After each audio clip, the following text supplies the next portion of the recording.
Good evening, South Tama Trojan fans. Welcome to a busy week of basketball here in Trojan country. I'm Darvin Graham, and I'm joined by a special guest host today, Keith Kiana. Keith is a South Tama alum, a state champion for the STC Trojans, and I'm glad to be joined by him tonight here in the booth. Keith, how are you today? I'm doing really good, Darvin. Thanks for having me along tonight. Yeah, this is great. We've got a nice crowd trickling into Grinnell High School where we are live. Tonight's going to be an audio-only broadcast, and we're live from Grinnell High School as the boys and girls team are in action here this evening.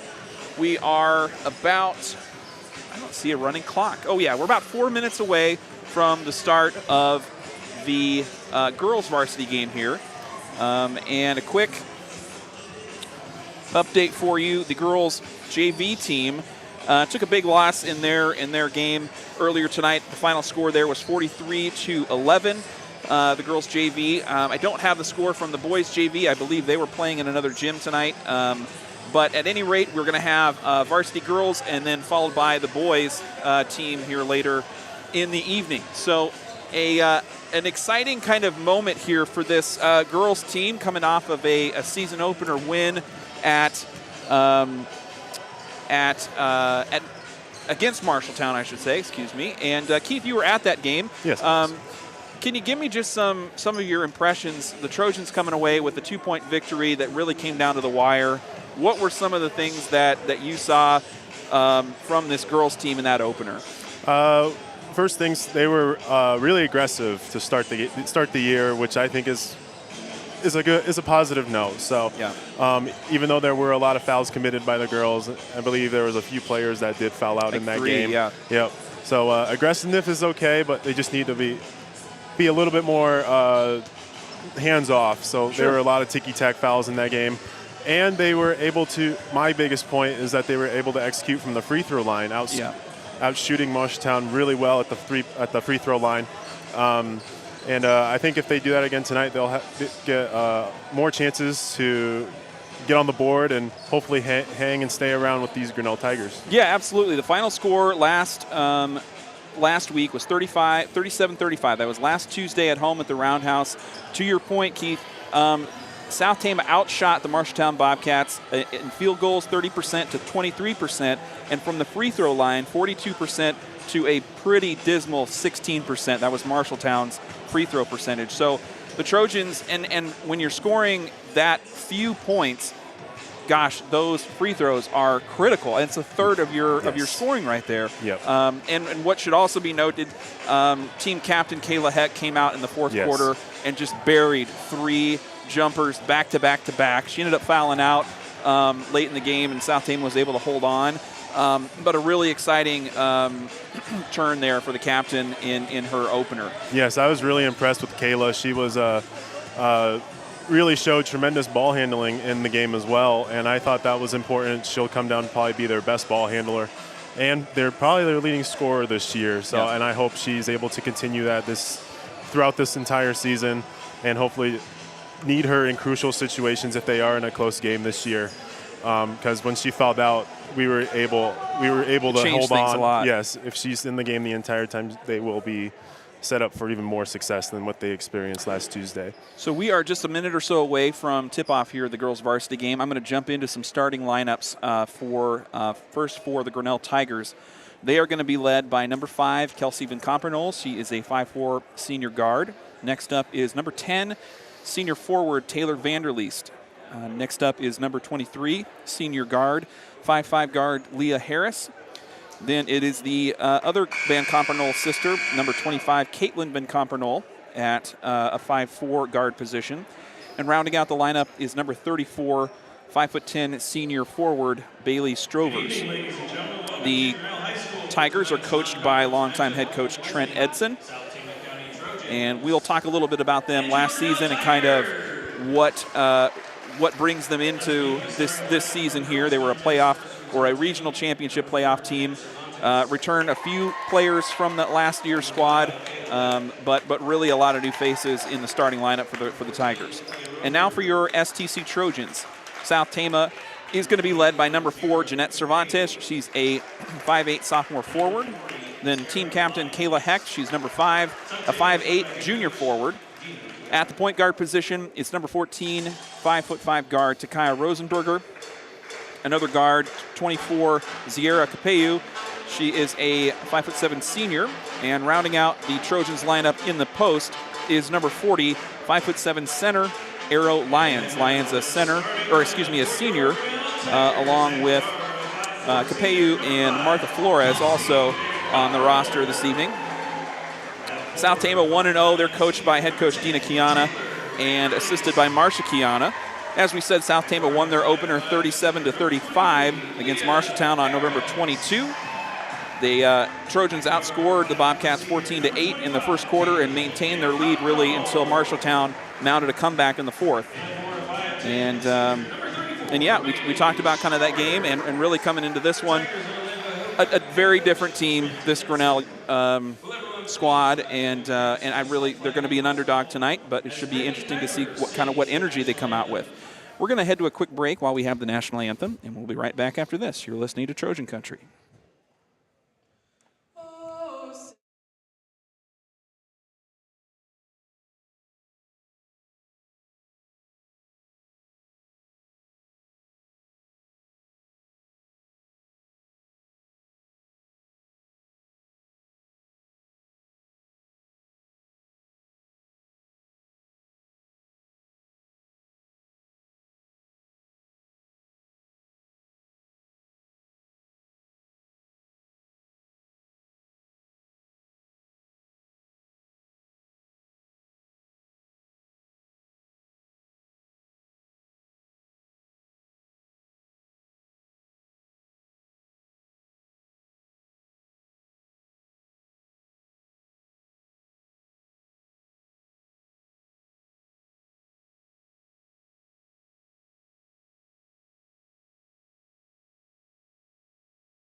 All right, welcome back live from Grinnell High School. Darvin Graham and Keith Kiana here with you live on the call on Trojan Country.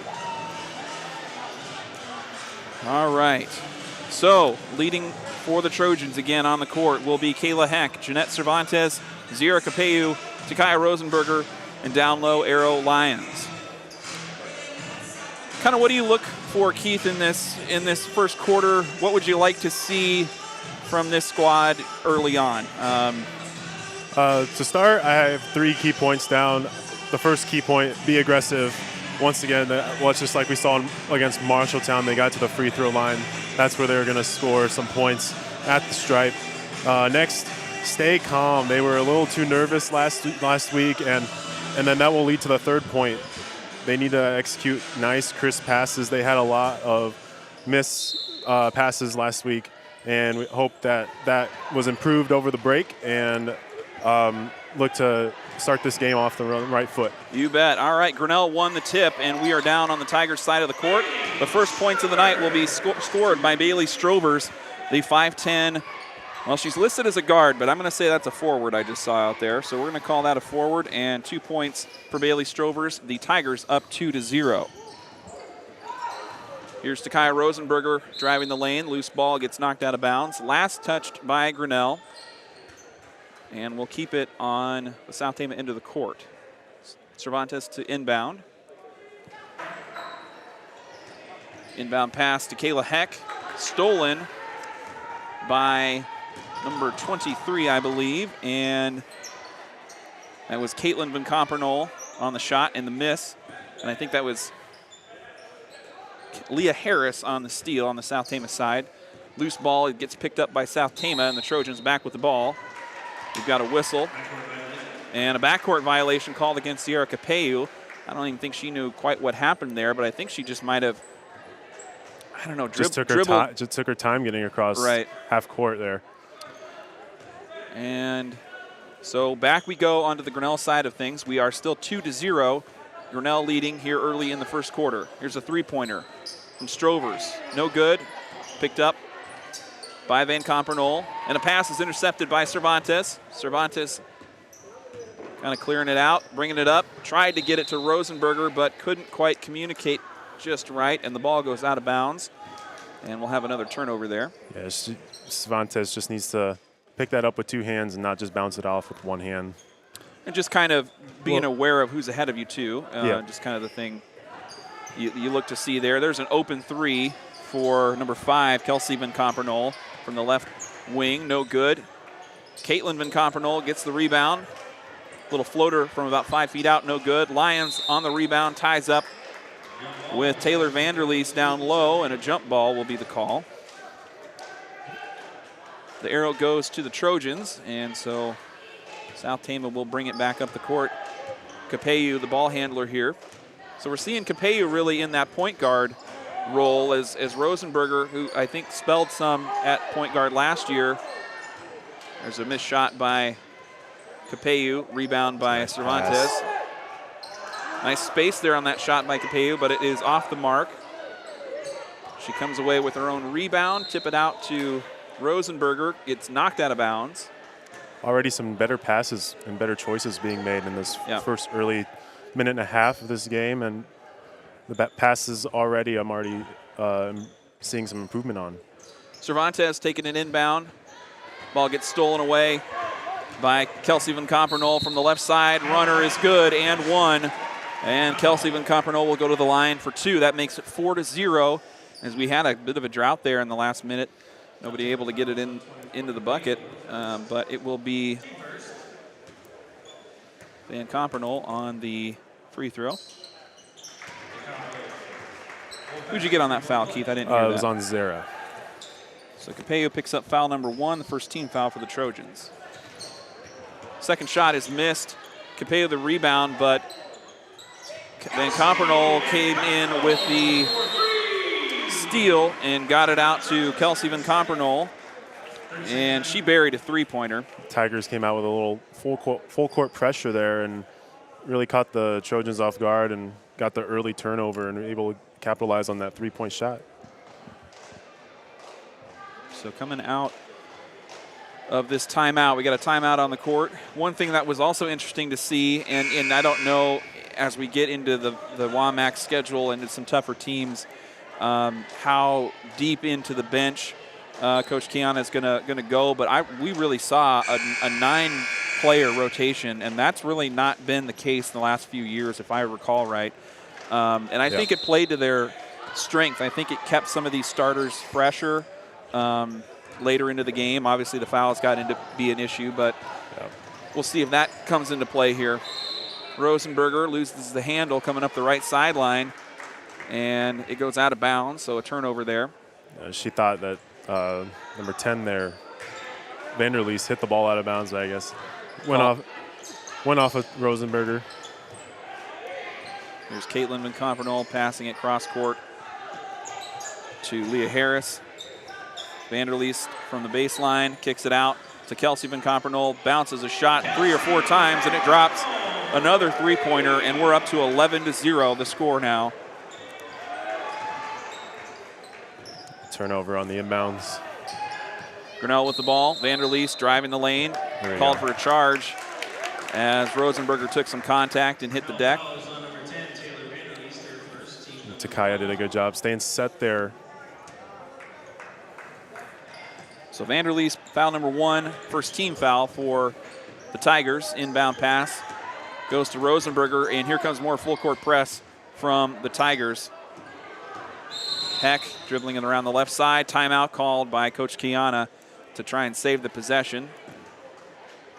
And that's just an experience and a skill thing, being able to be strong enough in your dribbling to break a press and just get around a defense that's up in your face that far.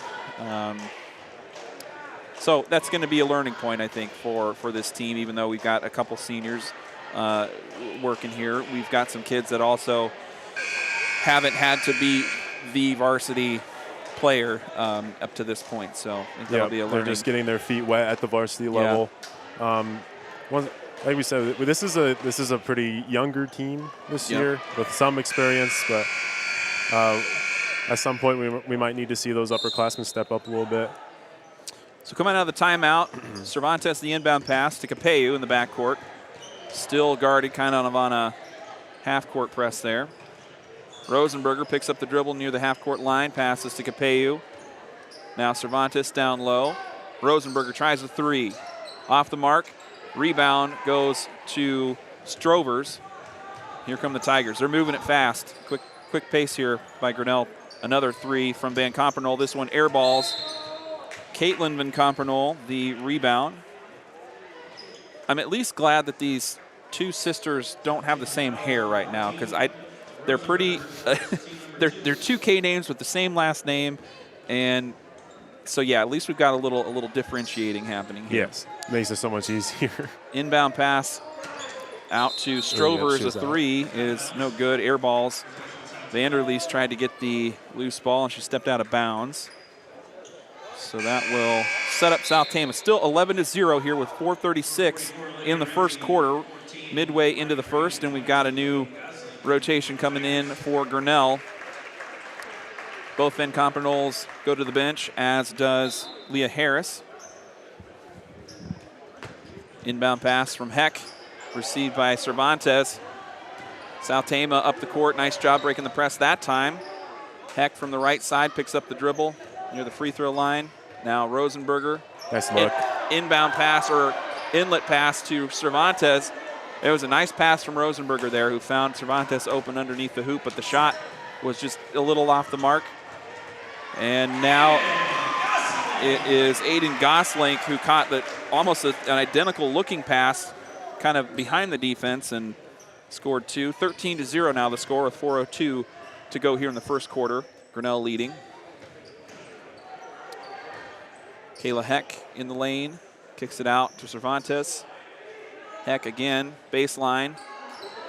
Tries to float in a shot from the left baseline, and it goes back to Grinnell. Strovers showing the height advantage on that box out. There's a three-pointer from number 14, Maya Green, who just came in a moment ago. Shot is off the mark. Kayla Heck gets the rebound. Coach Kiana hollering at her players to get up the court and go, go, go. Capello, shot is no good. Lions tried the putback, but the loose ball goes to the Tigers, and a fast break there for Olivia Renzi. And Renzi puts in a fast break layup, making the score 15-0. And now the Trojans are going to need to find some composure here, as a turnover on the inbound pass gives the ball back to Grinnell. Shot is off the mark. Lions and Strovers kind of tied up underneath the hoop, and a jump ball will be called. Vanderleest and Strovers head to the bench. And Leah Harris back in for Grinnell, and Kylie Crum coming in, 5'10" senior, in for Vanderleest.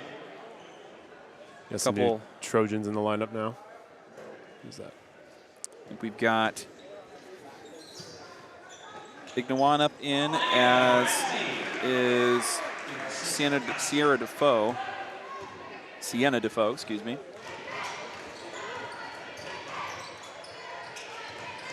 Now Capello dribbling the ball on the South Tama side. Ignawan up from the top of the key. Pass inside is picked off. Here's Leah Harris. Fast break layup on the right side is good. And that is now 19-0 for Grinnell here with 2:23 in the first quarter.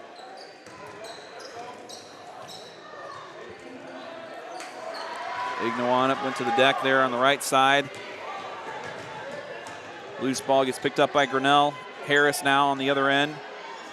Swings it around to Maya Green. Green's three-pointer is no good, but Leah Harris was there for the putback and two.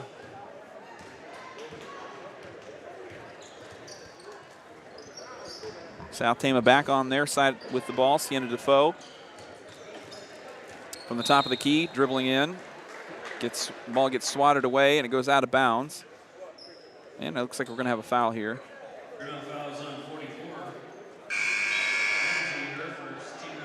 Olivia Renzi picked up foul number 1. Second team foul for the Tigers. Belle Johansson subbed into the game for us.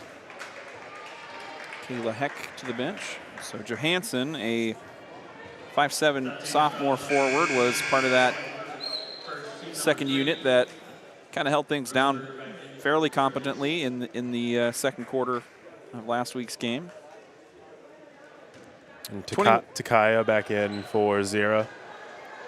21-0, Grinnell leading here with just over a minute and a half to go left in the first. Grinnell quickly moving it into the post.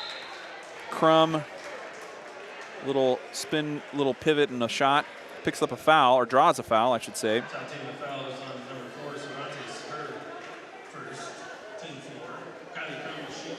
Fourth team foul for South Tama. Crum at the line for 2 as it was a shooting foul. The first one for Crum is good. And so Green, Goslink coming out for Kelsey and Caitlin Van Compernol into the Grinnell lineup. Arrow Lions back in for South Tama. Crum misses shot number 2. Defoe the rebound. Rosenberger up the side.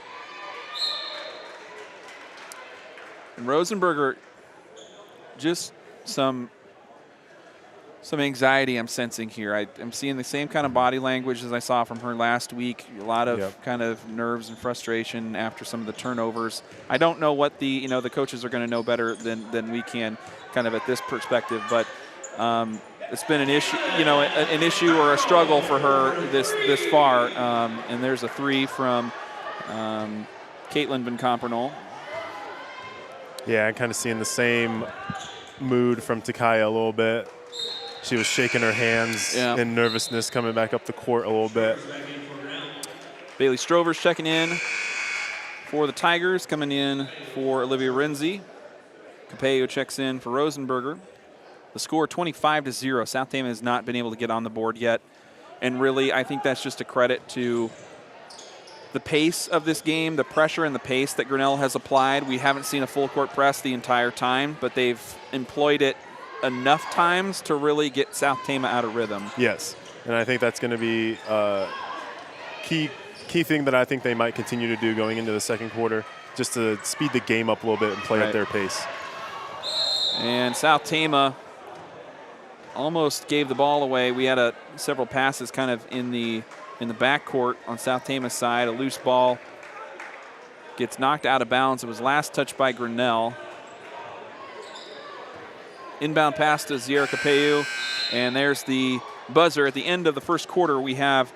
Oh, wait, that was just the shot clock. New shot clock. Oh, my gosh. Violation, that spooked me about two or three times where I was thinking I was hearing a quarter buzzer or something like that, and it was the shot clock. There's a intercepted pass there.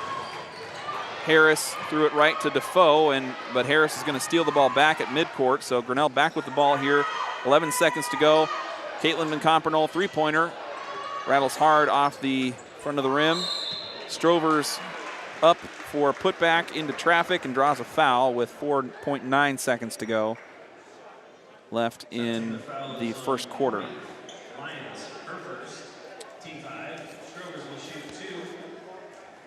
That's foul number 1 for Arrow. I think if she stays out of foul trouble, at least give us a little bit of height in the post. Yep, it's a pretty critical thing for this team. Lions had 10 rebounds last week, scored 7, and had 5 steals overall. So really behind Kayla Heck was a leading performer for the Trojans last week. There's an air ball on Strover's last free throw. And so she misses 2, and the Trojans will have the ball on the far baseline, and we'll have 4 seconds to get a shot up. Capello, and it's going to dribble it out. So at the end of quarter number 1, it is Grinnell out way ahead, 25-0 here live from Grinnell High School. It is a boy-girl doubleheader this evening, so stick around. We got all kinds of basketball action coming your way. Here on Trojan Country, we got the boys coming up in a little while, and more girls basketball coming with the second quarter. We're going to take a quick break. We'll be right back. You're listening to Trojan Country.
All right, back to start the second quarter.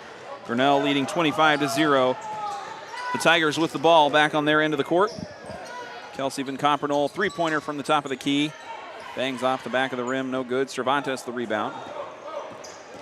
One thing we've seen from Grinnell, they shoot a lot of three-pointers, and that is kind of the Tiger, the Grinnell way, with Grinnell College being such a prolific three-point shooting program. That's kind of trickled into the high school game, I think. There's Caitlin Van Compernol on the right side on a fast break.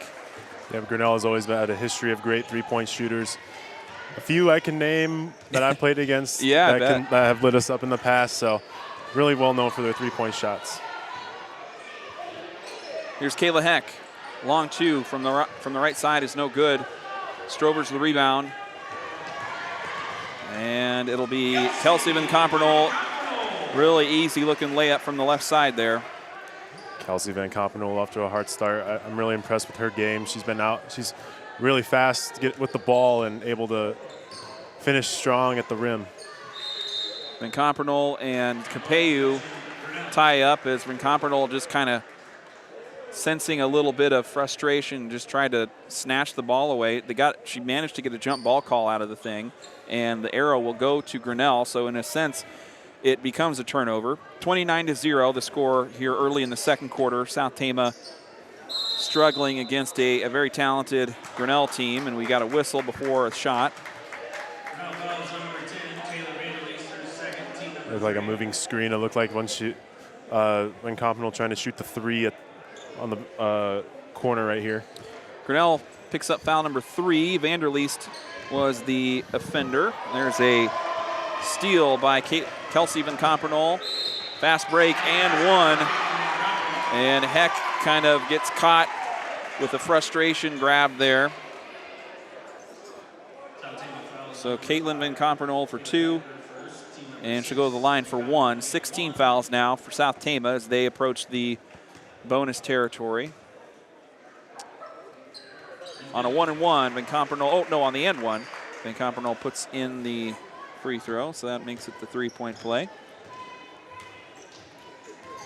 Here's Zierra Campeu from the right side. And she's going to be called out of bounds, I believe. Dribble the ball on the line. Yeah, just trying to squeeze it in. And so here is Kelsey Van Compernol, open 3, and it's off the front of the rim. Cervantes, nice strong rebound there. And a hold called against Grinnell, so that will keep the ball on the South Tama side. Jeanette doing a really nice job boxing out these last few possessions. She has a couple rebounds to her name already. And that's really, it reminds me a lot of her sister Adriana. I called a few of her games a couple years ago, and Adriana was very strong tenacious, pretty defender down low, and got outsized a lot having to play center. But I'm seeing a lot the same from Jeanette. Here's Heck. Free throw line jumper is no good.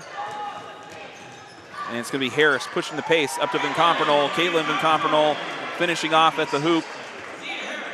But a nice looking assist there by Leah Harris, who snatched the ball away, got it up the court, and set up the pass. The Grinnell Tiger girls showing tremendous speed with the ball on a fast break, able to get down the court with ease. Zierka Capeyu, shot from the left side is no good. Grinnell on the fast break. They're leading 34-0 as the ball goes out of bounds on the Grinnell side with 5:09 on the clock in the second quarter. It is all Grinnell, all half long. 34-0 your score right now. South Tama is going to inbound it. They've got Kayla Heck.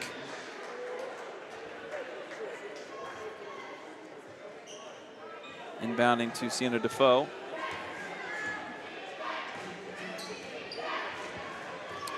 Defoe gets her pocket picked by Olivia Renzi. Renzi tried to pass it off when she got to the hoop.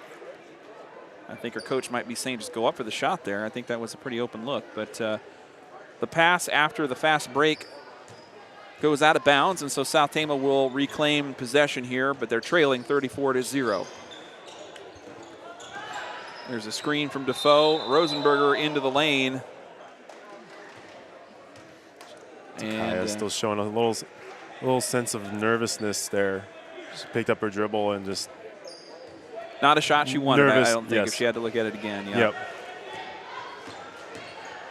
It's Kelsey Van Compernol or Caitlin Van Compernol from downtown. Open three from the perimeter or from the top of the key.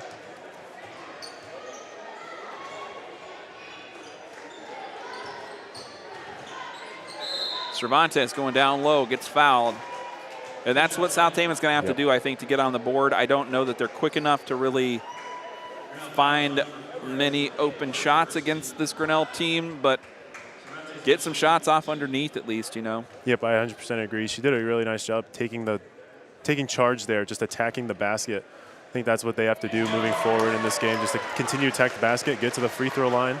And there we go. We have our first point of the game for South Tama. So that's Jeanette Cervantes with a second quarter free throw. Second free throw off the mark. Rebound Grinnell. Renzi clears it out for the Tigers, and she kind of heaves it down the court off the foot of,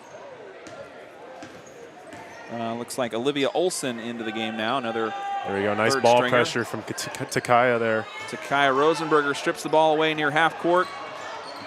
Trojans unable to kind of execute the passing sequence as Heck kind of caught the loose ball in motion, tried to get it ahead to Cervantes, and it goes out. Or the foul on and be a foul against Cervantes.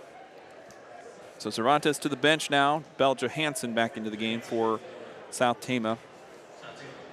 Your score 37-1.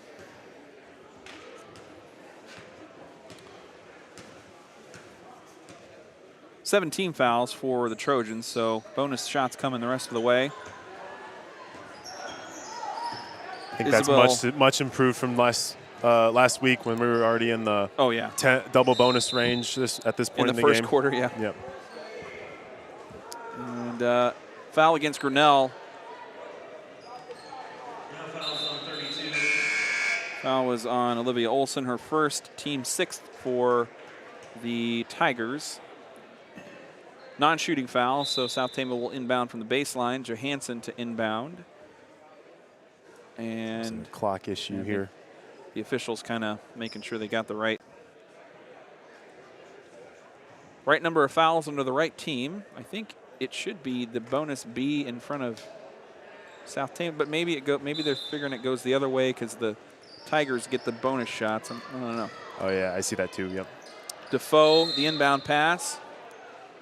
Draws a foul against Strovers. As I think I have to bet what the Tigers are hearing from their coach in the huddle is get after the ball, take it away if they're going to leave it in front of you, because we're just seeing Grinnell reach in and try and just wrench the ball away from South Tama players, even if they're not dribbling. Yep. That time it ended in a foul, but the Trojans unable to convert on the free throw. Here's Bailey Strover's three-pointer, no good. Harris the rebound. Renzi called for traveling as she did a little pump fake, went into the lane. These last few minutes here, the Trojans have done a really nice job defending the three-point line, really applying ball pressure as soon as they cross half court, and I think it's causing a little bit of a little turnover issue for the Tigers here. I think you're right. Yep.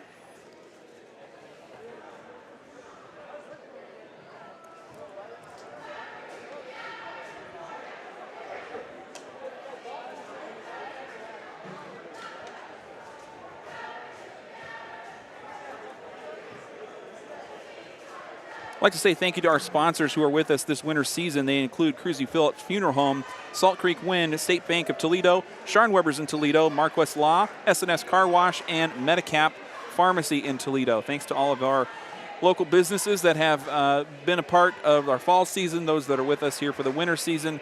They put us on the road and allow us to beam these games from away gymnasiums into your living rooms and onto your phones. And so we thank them and encourage all of our Trojan Country listeners to patronize your local businesses in the Tama Toledo community.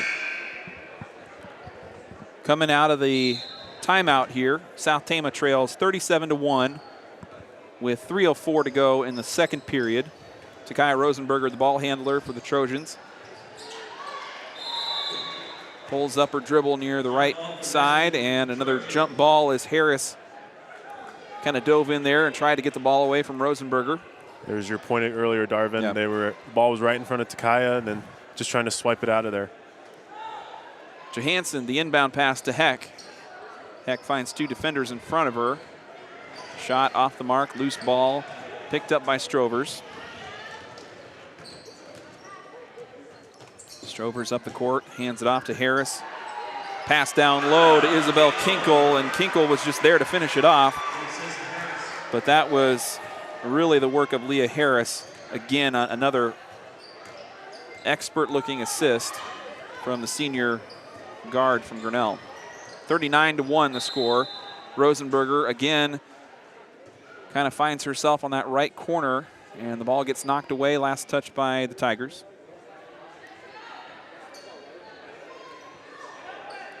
Johansson, inbound pass to Heck.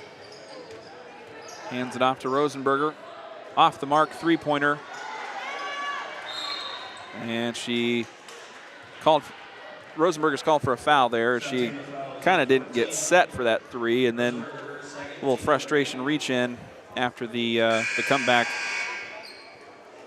What I'm seeing there for the Tigers on defense on the inbound, they're double teaming Kayla Heck and leaving the inbounder unguarded, really not trusting anybody else to get open. Yep. And, with the box score like they saw against Marshalltown and probably what they saw on film, that's probably what I do too. And somebody else is going to have to find a way to score if South Tama is going to be able to kind of fend off that type of strategy, I think.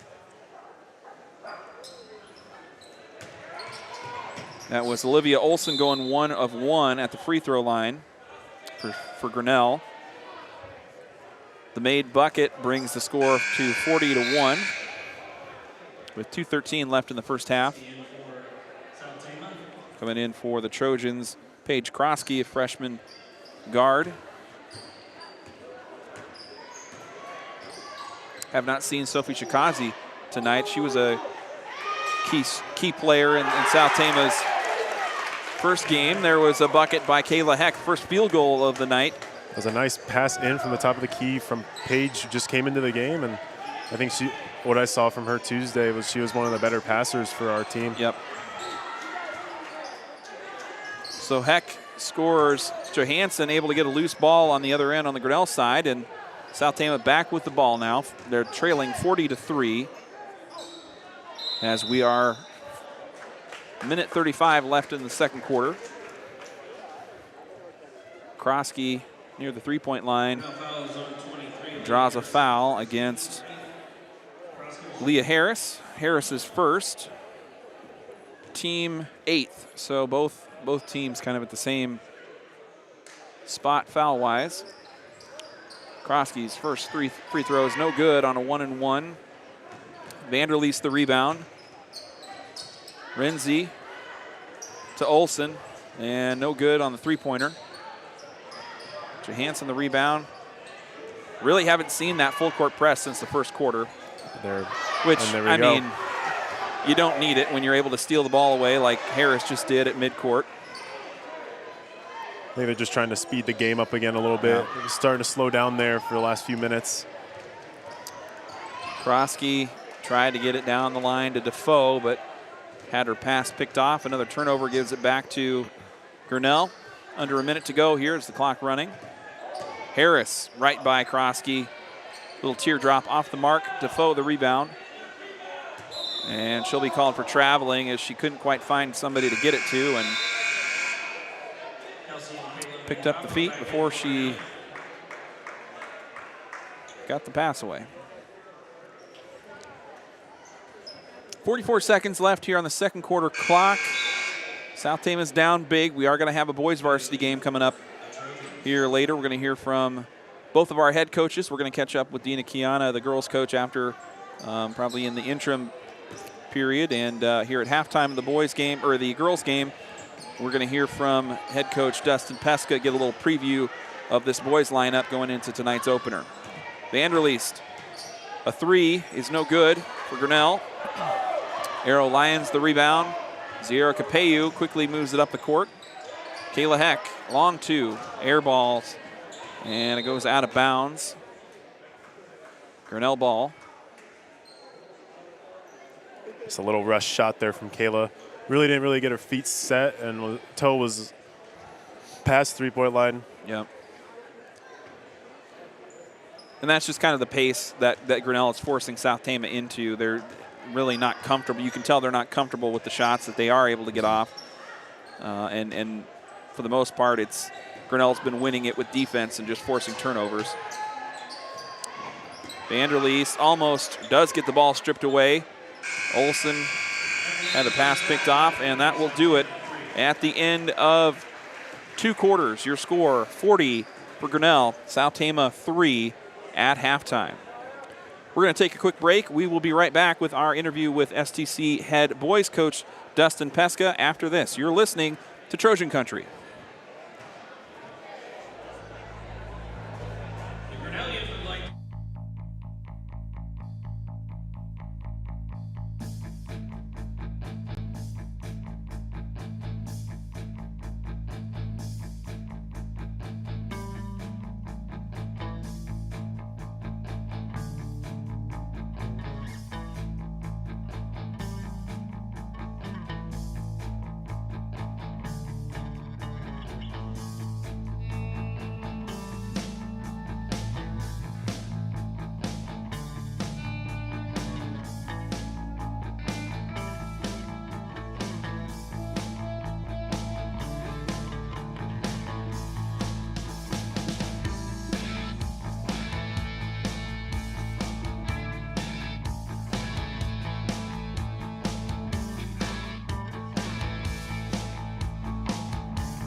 Welcome back. We're live from Grinnell High School. It's Trojan Country here on a Basketball Monday.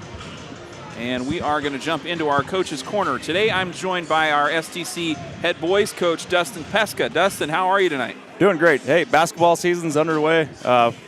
One of the greatest times of my life. I appreciate these moments, and I think everybody that in this gym right now is thinking the same thing. I think so too. Yeah, just an exciting time. We've had a nice start weather-wise to probably get your kids into the practice gym pretty easily and without trouble. So we're glad to be here, and it's a good night. Let's start off. We got about 4 minutes before we get back to this girls game. Can you tell us a little bit about your lineup? Who we've got on this team? A lot of graduated seniors from last year's squad.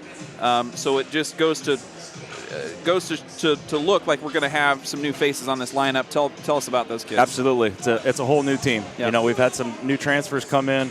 When you graduate that many seniors and you only have 8 guys in uniform tonight on the varsity, it's a whole new team. Yep. Cade Rosenberger is a returner back from the last 2 years, along with Daniel Weiss. And then after that, it's all new. Yeah. It's all new faces, new for me.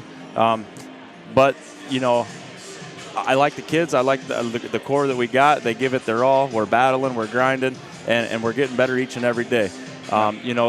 We have a senior in Ivan Alvarado, transfer from Marshalltown. He played varsity over there as a freshman, sophomore, banged up his knee a little bit, kind of fell off the radar in that aspect. But, I like what he brings to South Tama into this squad. A very good ball handler, committed. He was at every open gym. It's great to hear. We had probably close to 100 open gyms from the spring to the summer to the fall, and we were doing it 3 times a week. He was the first one there, last one to leave. Yeah. But I like he's a good quick guard. And anytime you get quick guards, coaches appreciate that. You got to have guards to win games, and I'm looking down here at Keith Kiana, one of my big post players. Big athletic body's great. Anytime you got quick guards, that just takes a little burden off of them, and then they get their rebounds, the bigs, and all that. So hopefully we can get Ivan, driving, finding the open men.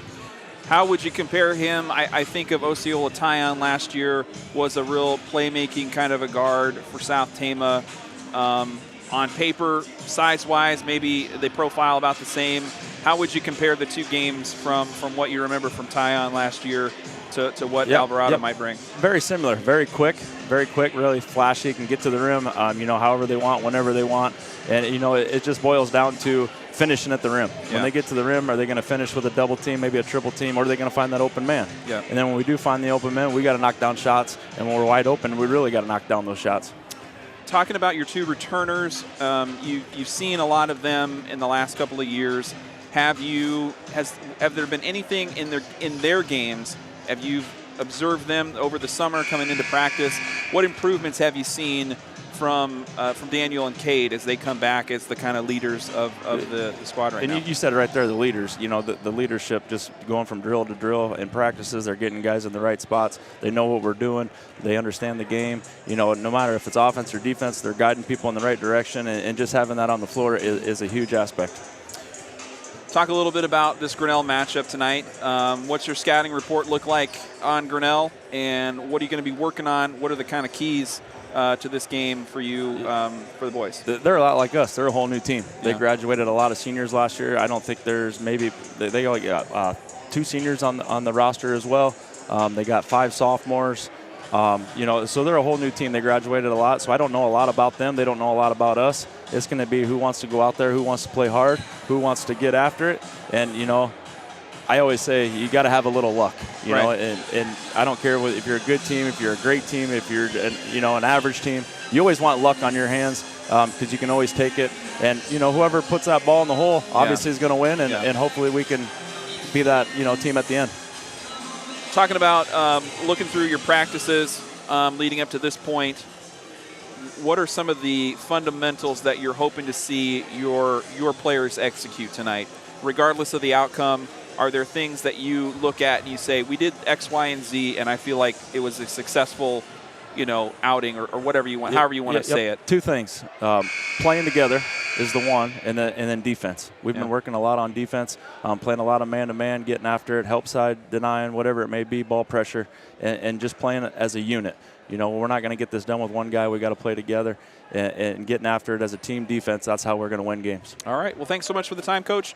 Best of luck out on the court this evening, and we'll catch up with you again soon. All right. Appreciate it, Darvin. Hey, you want to get Keith on here? Is he a little better than me? I know that. He's doing great. Yeah, he's doing great. Thanks Thank a lot, you. Coach. See you later. That was STC head boys coach Dustin Pesca. We are going to jump right into the start of quarter number 2 here in the girls varsity game. If you're just tuning in, South Tama is trailing 42-3. We just had a bucket by Bailey Strovers to start the third quarter. As I scramble to get myself put back together here. Strovers shot again. Nice block by Jeanette Cervantes there.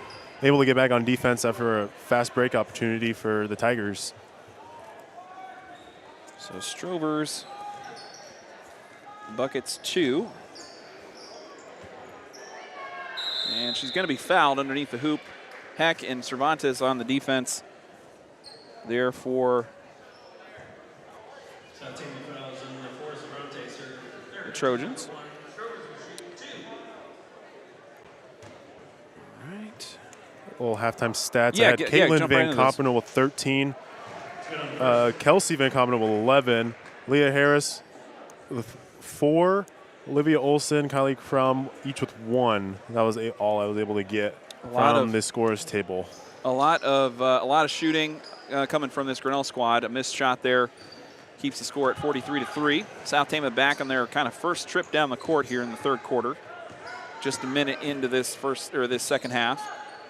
Ziera Capeu pulls up. Thought about a shot there. Hands it off to Heck. Heck, a baseline jumper is no good. Vanderleest the rebound. Here come the Tigers again. Fast break. Up to Strover. And Strover buckets the layup with an assist from Caitlin Van Kompenen.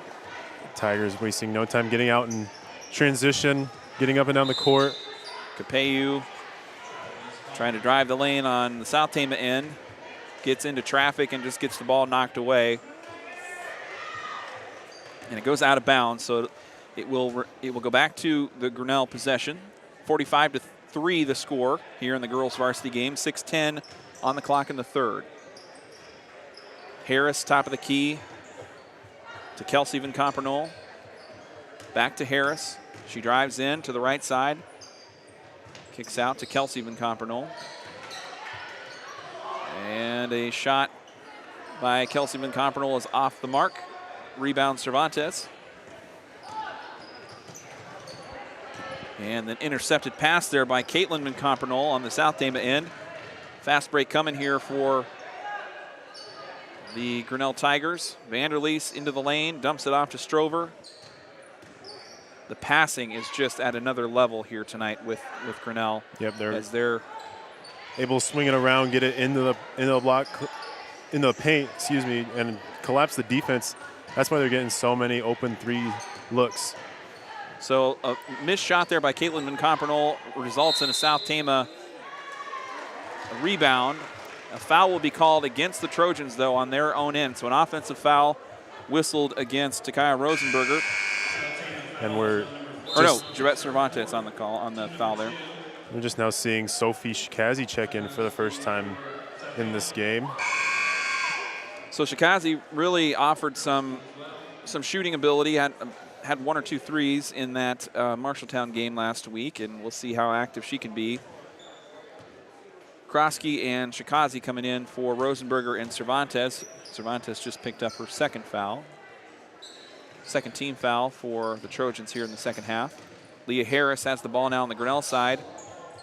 Quick pass out to Kelsey Van Kompenen.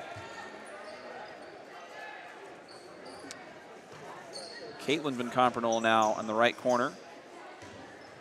Dumps it off to Harris.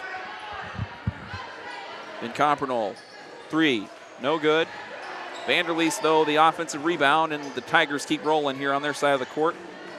Harris went into the lane. Strover came down with another offensive rebound. And Vanderleest's going to be called for traveling. That once again was another nice pass by Harris in the paint. Help defense came, able to dish it off. The Trojans able to get a hand up on the three-point line that time on defense. 45-3 the score here. Midway into the third quarter. South Tama with the ball on their end. Sierra Capeyu tried to go into the lane. Just not going strong enough. And I know that's not a light switch that you can just turn on and off, but that's kind of what I'm seeing here from Capeyu. Is she's been on the court as much as anybody on the South Tama roster, and she's kind of been struggling to just get into the lane. And the last couple of trips up, she's tried to get shots up, but she's not going strong enough to draw a foul, and she doesn't have enough space to create a shot. So yeah, she's sort of off balance, fading away a little bit on her shots, not going into the defender to draw that foul. Olivia Renzi, a three-pointer from the top of the key, is no good. Arrow Lions the rebound. And we're going to probably we are having continuous clock here as the Trojans down big in the second half. Capeyu from the right corner, shot is no good. Rebound picked up by Gosling, so some second unit players trickling in here, and I think that's probably what we're going to see from this Grinnell team, and maybe that will give some Trojans the ability to get the ball in the hoop here in the second half. Krosky, long three, or long two, no good. Rebound Strover, and Strover has just dominated down low. That's just a size thing. I mean, she's very athletic too, but nobody's got a build that can kind of compete or rival, what Strover's doing down low. And Kelsey Van Compernol on a three-pointer there. That was Kelsey's third three of the game. She's been really shooting the ball really well in this first half and some change. Yep. 48-3 the score as a three-pointer is off the mark from Sophie Chikazi in the right corner. Rebound picked up by Kelsey Van Compernol, and the Tigers cleared out back into their side of the court. Outlet pass to Bailey Strover, and Strover, who was pretty quiet, she was the leading scorer in the Tigers' last game against Des Moines Christian. She's pretty quiet in the first half, but I think they've just looked to get her going in the second half here. Sierra Capeyu draws a foul on the other end as the Trojans now trailing 50-3. That was a much better job by Zara getting into her defender and driving enough to draw that foul and get to the free throw line. Right. And I think that's something they need to that they'll improve on. As the season goes on, they'll continue to attack and get to the free throw line, which I think is one of their strengths is shooting free throws. Kayla Heck and Paige Krosky go to the bench for Belle Johansson and Sienna Defoe. The second free throw is off the mark for Sierra Capeyu. The score is 50-4. Olivia Renzi tries a three-pointer on the Grinnell end, no good. Chikazi the rebound.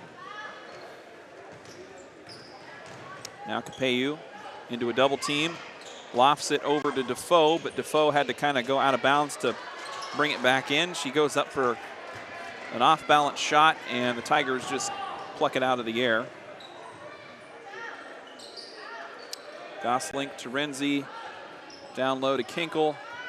Van Compernol trying to polish off the drive there, but it will be a no good shot, and Arrow Lions comes down with the rebound, and Trojans back on offense here. Under a minute to go, left in the third quarter. There's a bucket for Arrow Lions. Nice looking shot. There you go. That got able to take that one dribble into the inside three-point line. Nice little shot there. 50-6 the score with 14 seconds left on the third quarter clock. Gosling works it around to Renzi. Renzi drives in, kicks it out to Harris. Harris, three-pointer from the corner is no good. And that will be it at the end of three. South Tama trails big, 50-6 here in Grinnell. We'll be right back after this. You're listening to Trojan Country.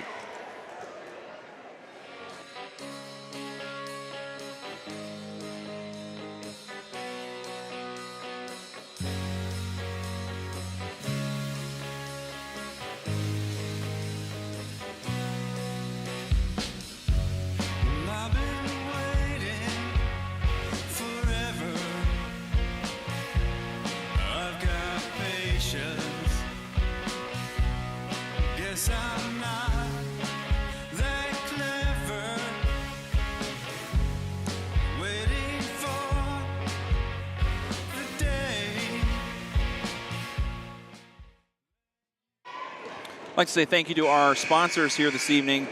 They include Cruzy Phillips Funeral Home, Salt Creek Wind, State Bank of Toledo, Sharon Weber's of Toledo, Marquest Law, S&S Car Wash, and Medicap Pharmacy in Toledo.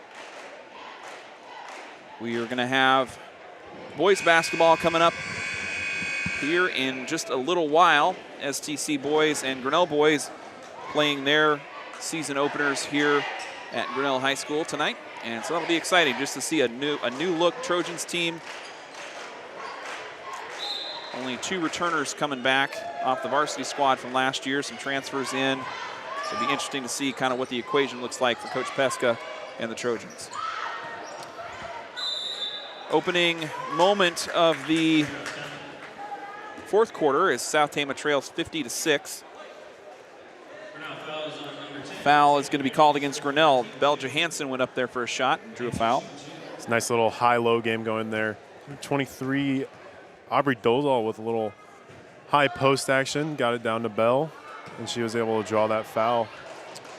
Dolzal getting her first action of the night, coming in off the bench for the Trojans. So, again, we've seen maybe a little less action from that second unit from South Tama, but they've been featured and they've been a part of things tonight. Johansson misses both free throws. Ignawan up on the Grinnell end, almost comes away with the steal, but she kind of lost the handle there, just trying to corral it in. The Tigers will keep the ball on their end of the court. There's a nice steal by Ignawan up. Fast break on the left side. No, that was Sienna Defoe, I'm sorry. So Defoe the steal, but Van Compernol got the takeaway on the South Tama end, and Taylor Vanderlees caught the pass from Van Compernol and put it in for a fast break. There's another steal, this time from Harris. The Tigers are just reading those passing lanes, anticipating, jumping that pass, and able to get multiple back-to-back fast break opportunities. The layup by Harris makes it 54-6. I'm a little, discouraged. I don't know what the right word is. There's a nice basket by Sophie Shikazi. As I'm seeing just first unit, I don't know what we've got first unit players doing here on this court in the fourth quarter with South Tama trailing 56-8. It's a little silly if you ask me. Yeah, there's not a whole lot of bench players here. A lot of them have seen some time. And okay, so as I say that, here comes a whole unit getting lined up on the front table there. So the starters heading to the bench now for Grinnell. So we've got a fresh 5 coming into the game. Defoe and Johansson go in for the Trojans. So on the court now, we've got Ignawan, Lyons, Heck, Dolzal, and Shikazi. Shikazi inbounds it. The score 56-8 with 5:48 on the clock in the fourth quarter. Heck had the ball stolen away by Gosling. Gosling fast break on the right side. Twos for Grinnell, still applying that pressure. And yep. Shikazi tried to just rainbow it over top of the defense to get the ball into Dolzal, but she didn't quite put it together clean enough, and it went as a turnover.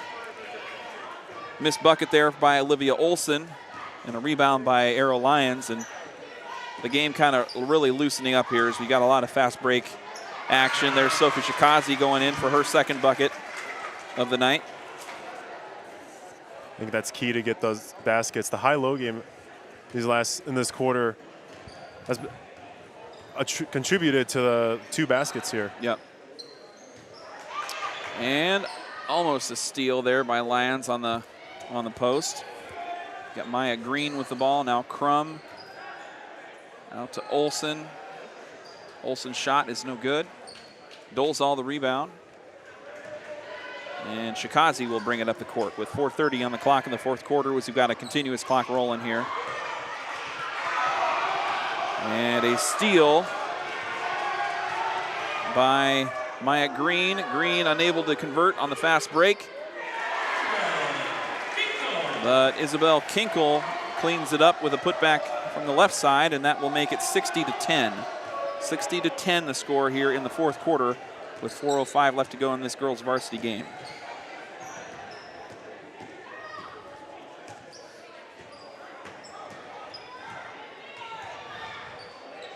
Shikazi works it around to Heck, who hands it off to Lyons. Three-pointer is good. Arrow Lyons buries another shot from outside. We've seen a couple jumpers fall for her tonight. Yeah, that one was outside three-point line that time. It was nice to see a three-point shot go down for this team. Right. There's a three by Maya Green for the Tigers. So Green responds with her own triple. 63-13 the score now. Another steal by the Tigers. Goslink. Aiden Goslink converts the fast break, getting her own steal and her own bucket.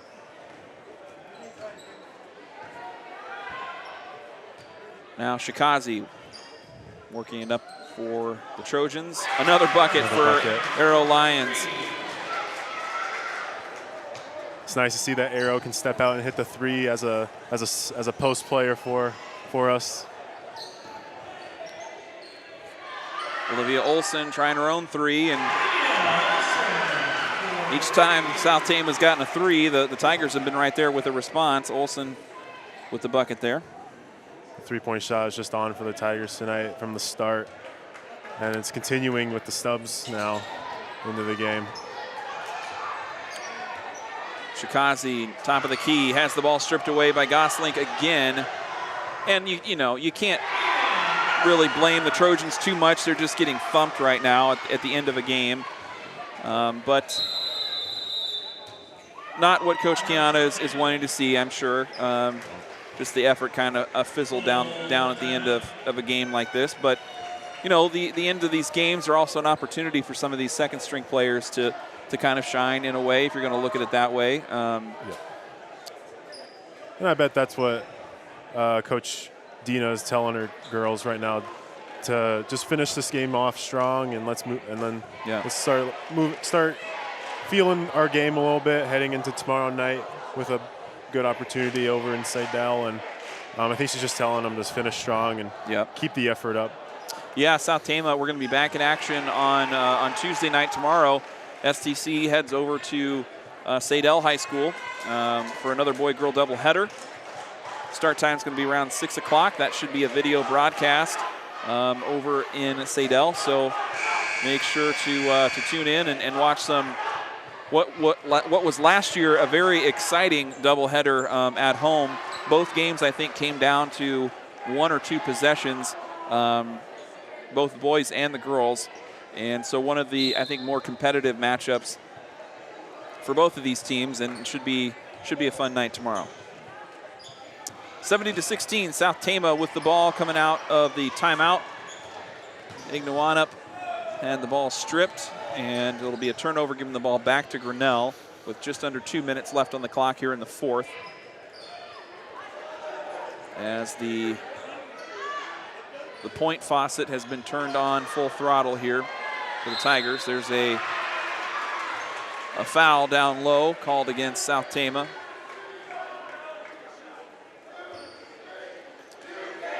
And it will Foul's be on 23 there. Okay.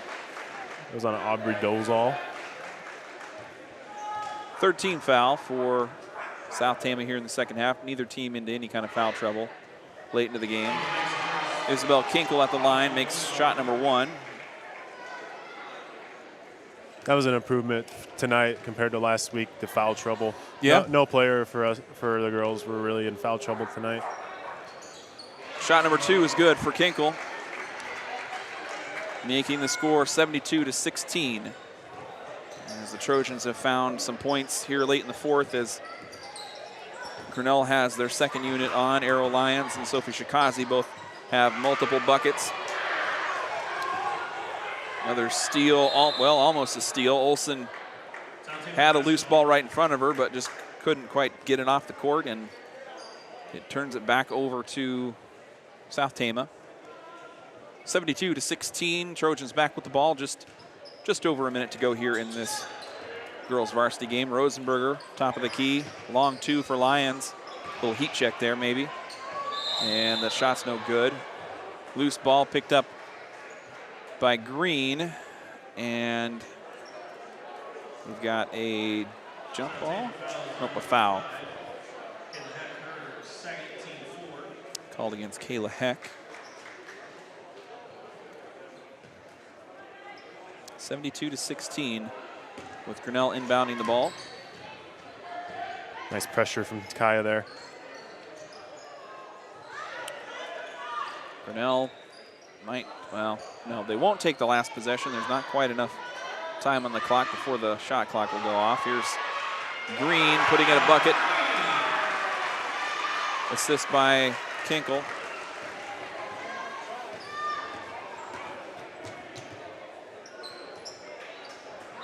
Kayla Heck ties up with Green, and that might be it here. As we've got a continuous clock rolling, and off we go. Final score tonight here are the girls varsity game, 74-16. South Tama girls dropped their first one on the road tonight at Grinnell.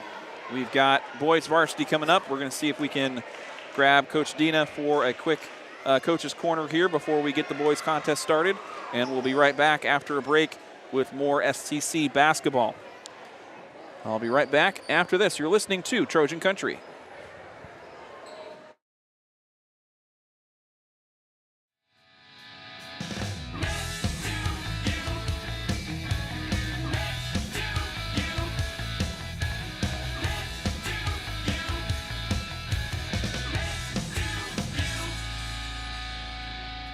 I've been trying so hard to get next to you.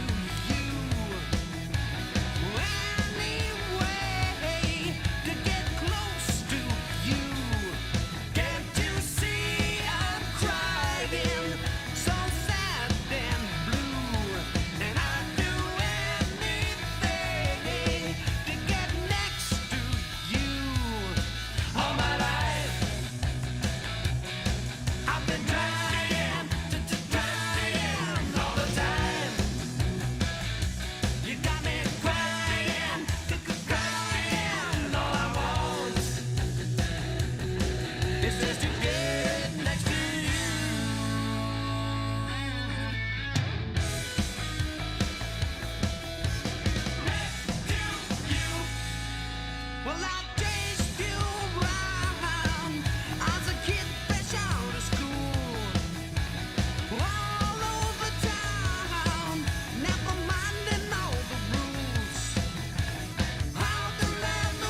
All right, welcome back live from Grinnell High School. Darvin Graham and Keith Kiana here with you on the call this evening.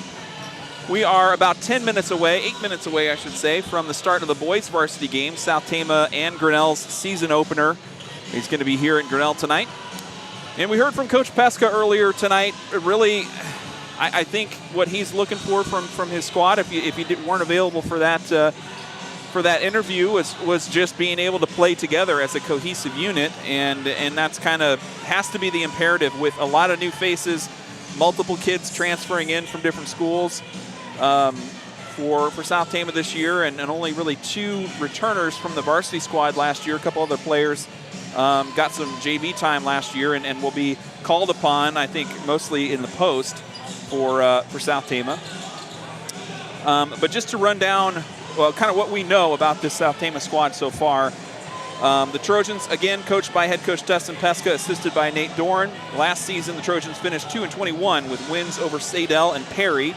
The boys graduated around 10 seniors off that roster last year and return really only Cade Rosenberger and Daniel Weiss, the 2 kind of key players, key returners for South Tama. Both of them really were in secondary roles last year, so this will also be a new time for them to kind of come out and shine as a leader on this squad. And I know, Keith, you know a little bit about that, playing on that 2018 that sub-state final team. The next year you come back as a senior, and that roster's cleared off, and you're kind of the one returner from that. What do you remember from that experience if you were to talk to some of these juniors this year that are having to come in after a whole slate of seniors graduated off of their roster?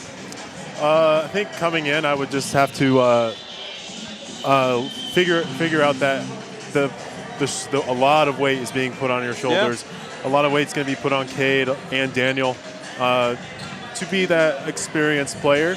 And if I recall, coming back my senior year, I was the only one with varsity experience at all that was on the court from sophomore and junior year. So Cade and Daniel, I believe they've been playing since their freshman years as well. Yep. So they have those 2 years of experience already coming in as juniors, and that they just have to communicate with their new teammates, and that's what's key. And making sure they're all one unit on the court, and I think that's going to be big. There cannot be any selfishness going on. There has to be some distributing going on to get their names on the score sheet in different ways other than just scoring. So Rosenberger last year averaged 4.1 points per game. However, led the team with going 78% from the free throw line. So really that was his kind of shining stat on paper from last season. Weiss, meanwhile, averaged 5.4 points per game and was really started a lot of games for the Trojans, but was more of a glue ball handler, glue guy type person in the backcourt for South Tama. I think maybe this year he might even be looked at as more of a 3, more of a forward with some guards coming in. I know Alvarado was going to kind of factor in pretty heavily as a guard alongside with Rosenberger. Weiss a little bit more size than Rosenberger, so we might see him at more of a forward position, to the extent that South Tama has much difference in their heights. I mean, South Tama for the last few years has really topped out at about 6 foot 6'1". We have not had a lot of height in our teams the last few years, and we've got that again this year.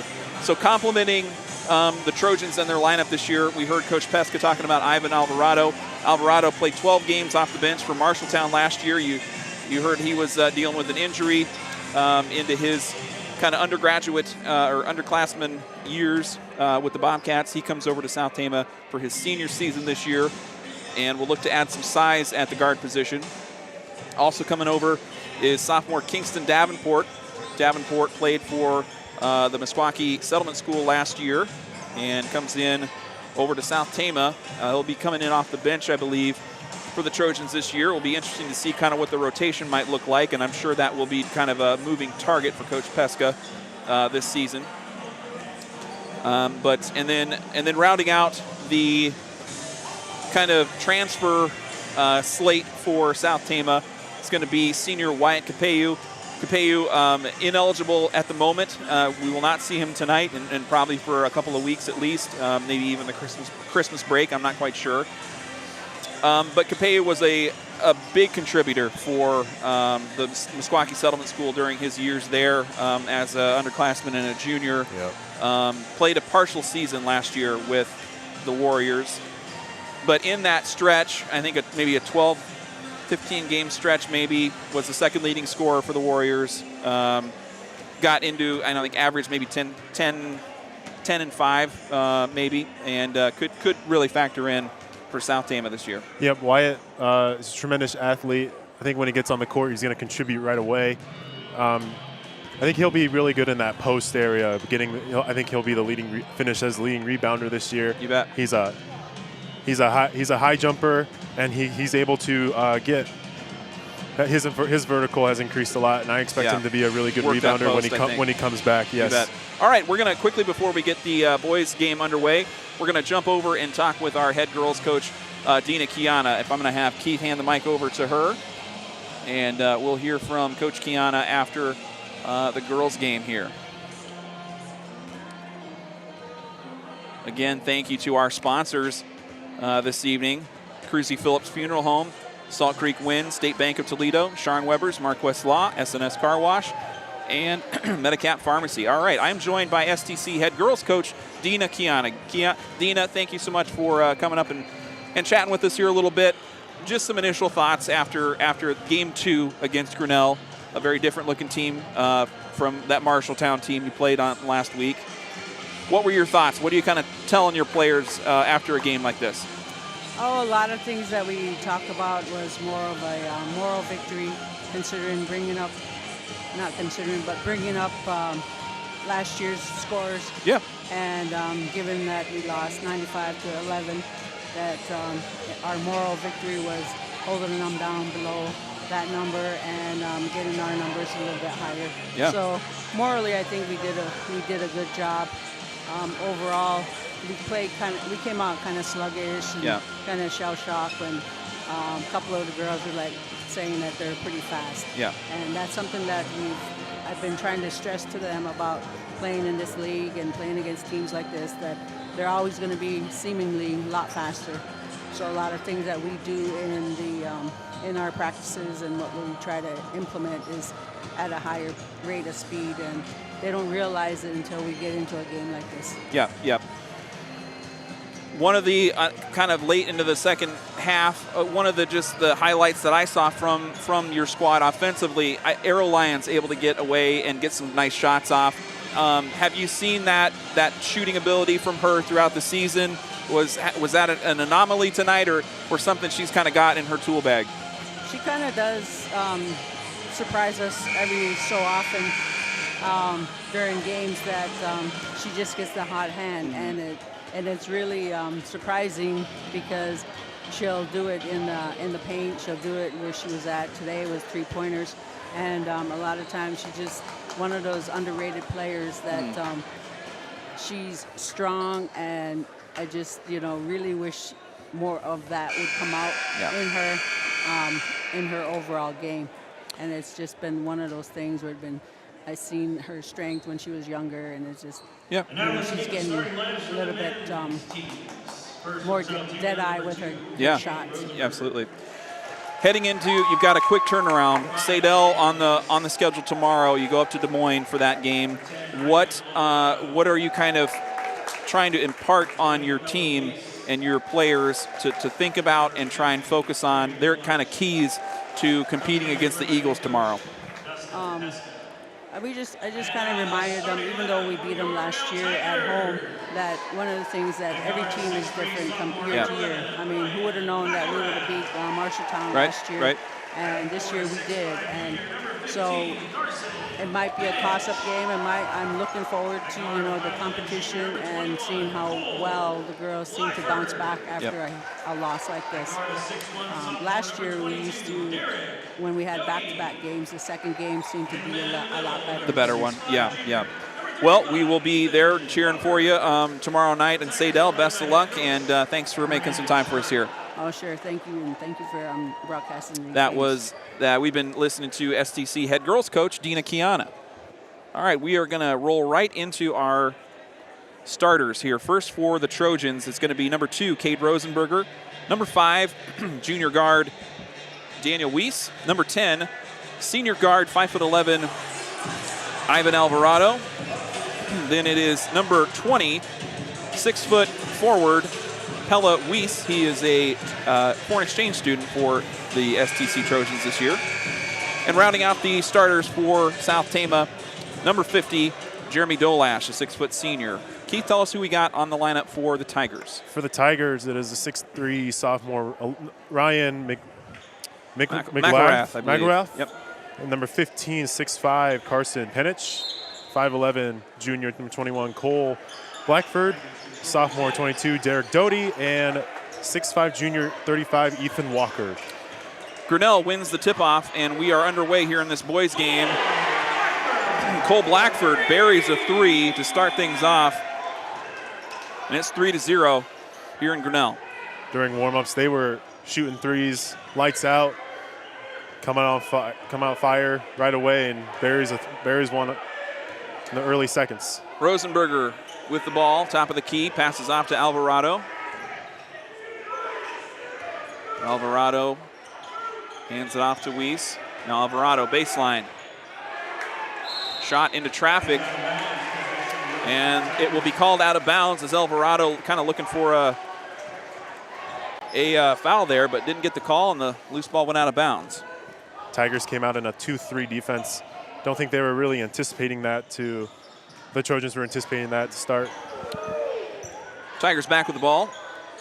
Ethan Walker near the free throw line. And Ryan McElrath, another 3. So 2 3-point buckets for the Tigers. Start things off. Here's Weiss. And he's called for traveling as he just kind of got the cart in front of the horse, so to speak. And the score here in the first quarter, Grinnell 6, South Tama 0. Season opener for the boys Trojan and Tigers teams. 6:42 on the clock, first quarter. Walker from the free throw line dumps it off to Blackford. Blackford tried to drive left. Loose ball gets knocked out of bounds. Nice active hands there by Ivan to knock that ball out of bounds. I think he's going to be the best defender for our team this year. Yeah. He's early on been active hands and really picking them up in the half court. Walker, the inbound pass. And Blackford tried to get it back into Walker down low, and a little miscommunication. The ball sails out of bounds. Turnover gives it back to South Tama. Weiss to inbound. Gets it across half court. Tigers falling back into a 2-3 after the three-quarter court press. Rosenberger with it, swings it around Alvarado on the wing. Weiss, quick pass out to Rosenberger. Long 3, air balls, out of bounds. Turnover back to Grinnell. The shot was a little rushed there. I think he just, a little heat check since they were in the zone, backing off. 6-0 here. Grinnell up after 2 3-point buckets. Good hustle effort there by Weiss, trying to steal it away. Stays with the Tigers. Walker down low, trying to body up Dolash. And Ryan McElrath buries another 3. We've seen nothing but 3-pointers here. And the Trojans going to call a timeout. Coach Pesk is going to talk it over with his squad. And of note, tonight, South Tama working with 3 players on their bench. So a dangerously thin roster, front to back for South Tama. And that just has to mean fouls can't happen. Yes, it has to be a clean game from everybody. I think the subs should only be used if they absolutely need it, if they need a breather. But you can't get into foul trouble tonight against a very well in-depth Grinnell Tiger team over there.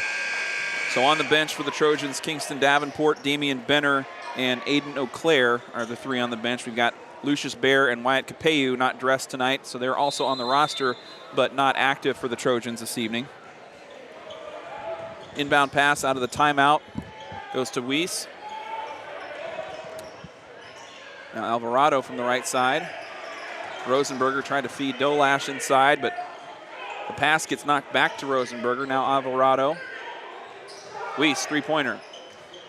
Pella Weiss, the three-point shot's no good. Dolash, the rebound, and he picks up, or he draws a foul. Nice, strong offensive rebound there by Jeremy Dolash. Able to hold his man off and get that ball and draw the foul. Fouls on number 12, Brady Kaufman, who's in off the bench for the Tigers. A missed shot there by South Tama, and Grinnell back on offense here. Carson Penich, a 6'5" forward, works it over to Blackford. And there's Brady Kaufman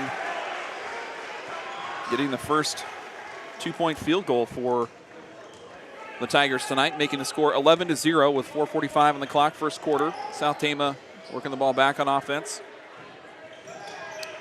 Three-pointer from Daniel Weiss, no good. The putback from Ivan Alvarado is good, so Alvarado cleans it up and gets South Tama on the board here midway into the first. Daniel will say that was a pass. Yeah, exactly. That was an assist, right? Yeah. Yeah. Here's 34. It's Brady Greif.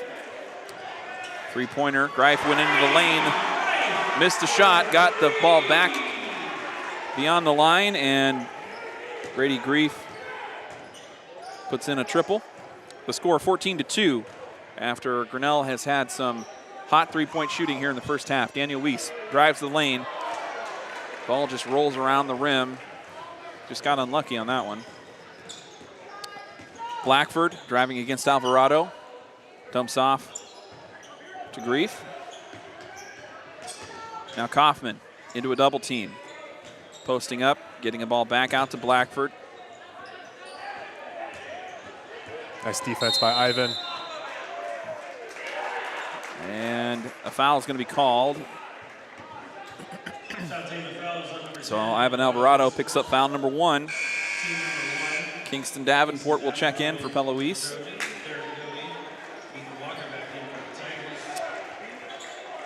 Walker and Doty come back in for Penich and McElrath.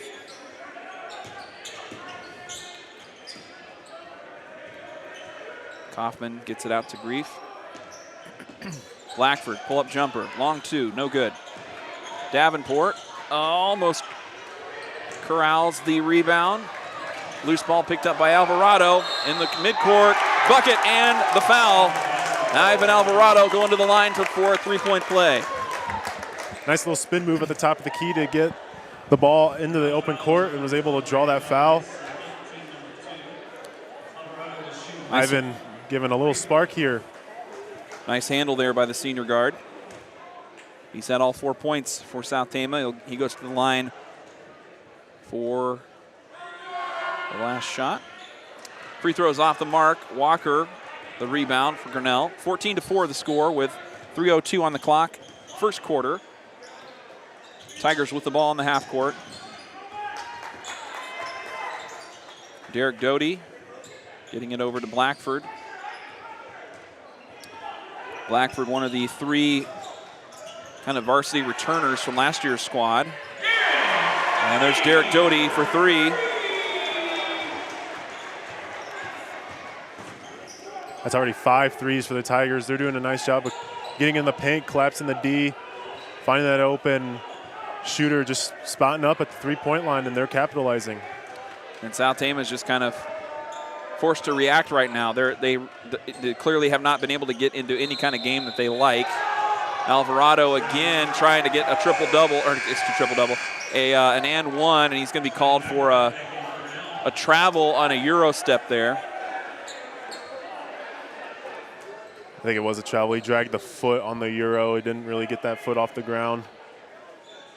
17-4 the score. Grinnell on top, 2:15 on the clock, first quarter.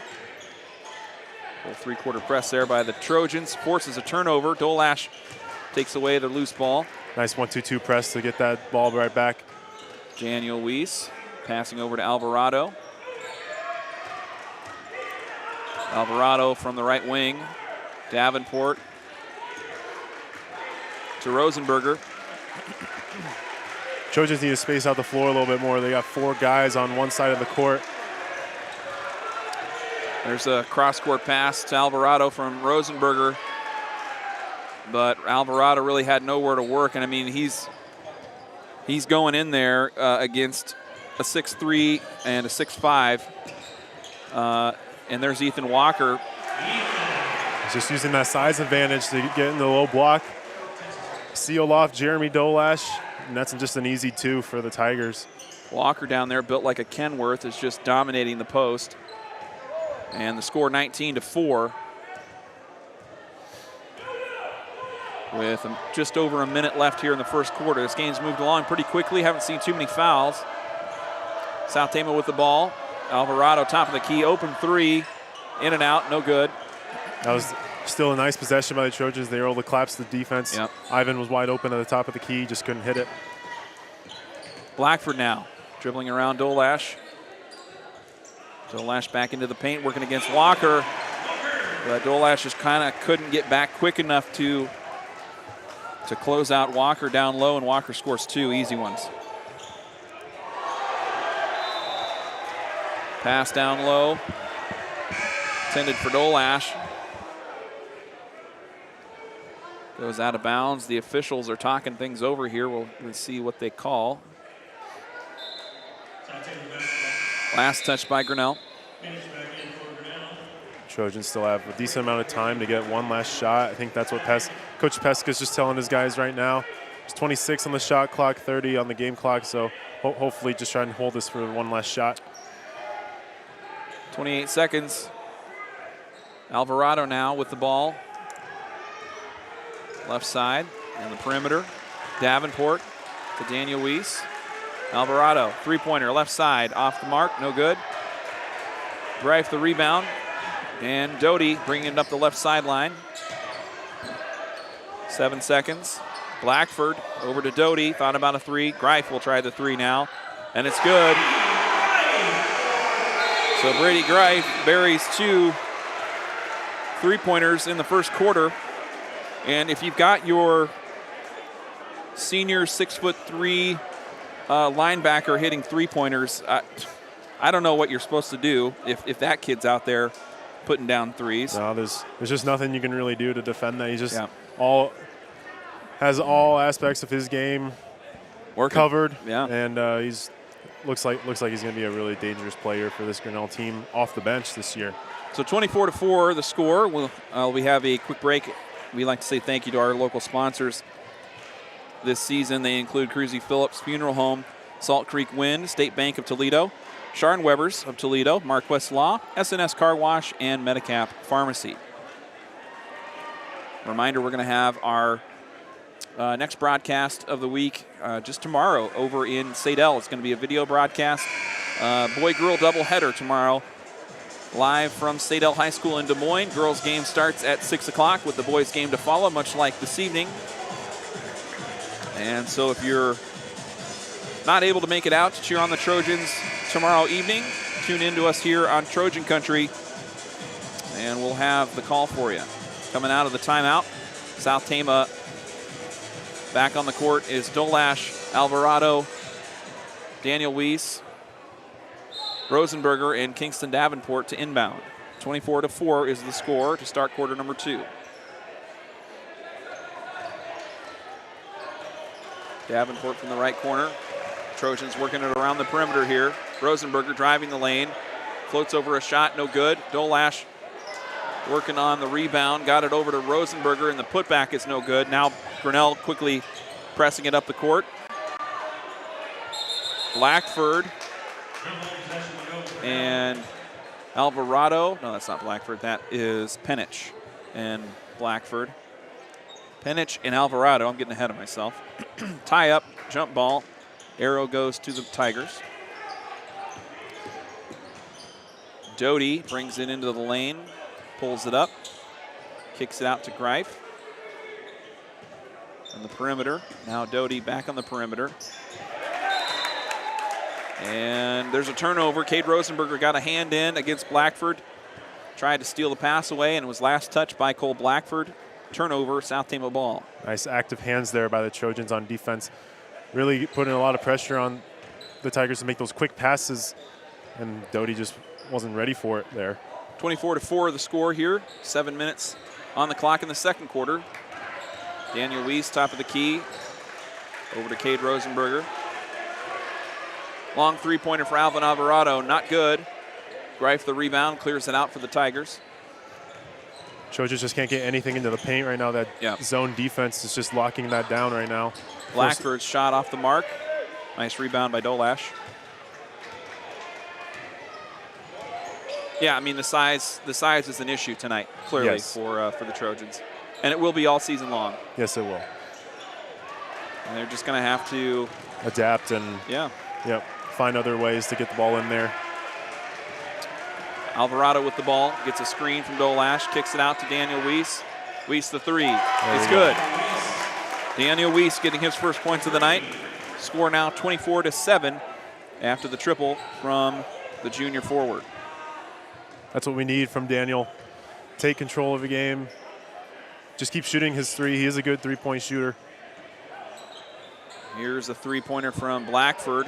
His shot's off the mark. Davenport the rebound. A strong rebound there. Alvarado goes baseline, weaves around Greif. She's got a shot up and will go to the line for two.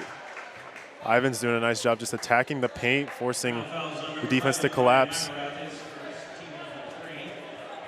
Ryan McElrath picks up the foul, the third team foul for the Tigers, and Ivan Alvarado at the line for two.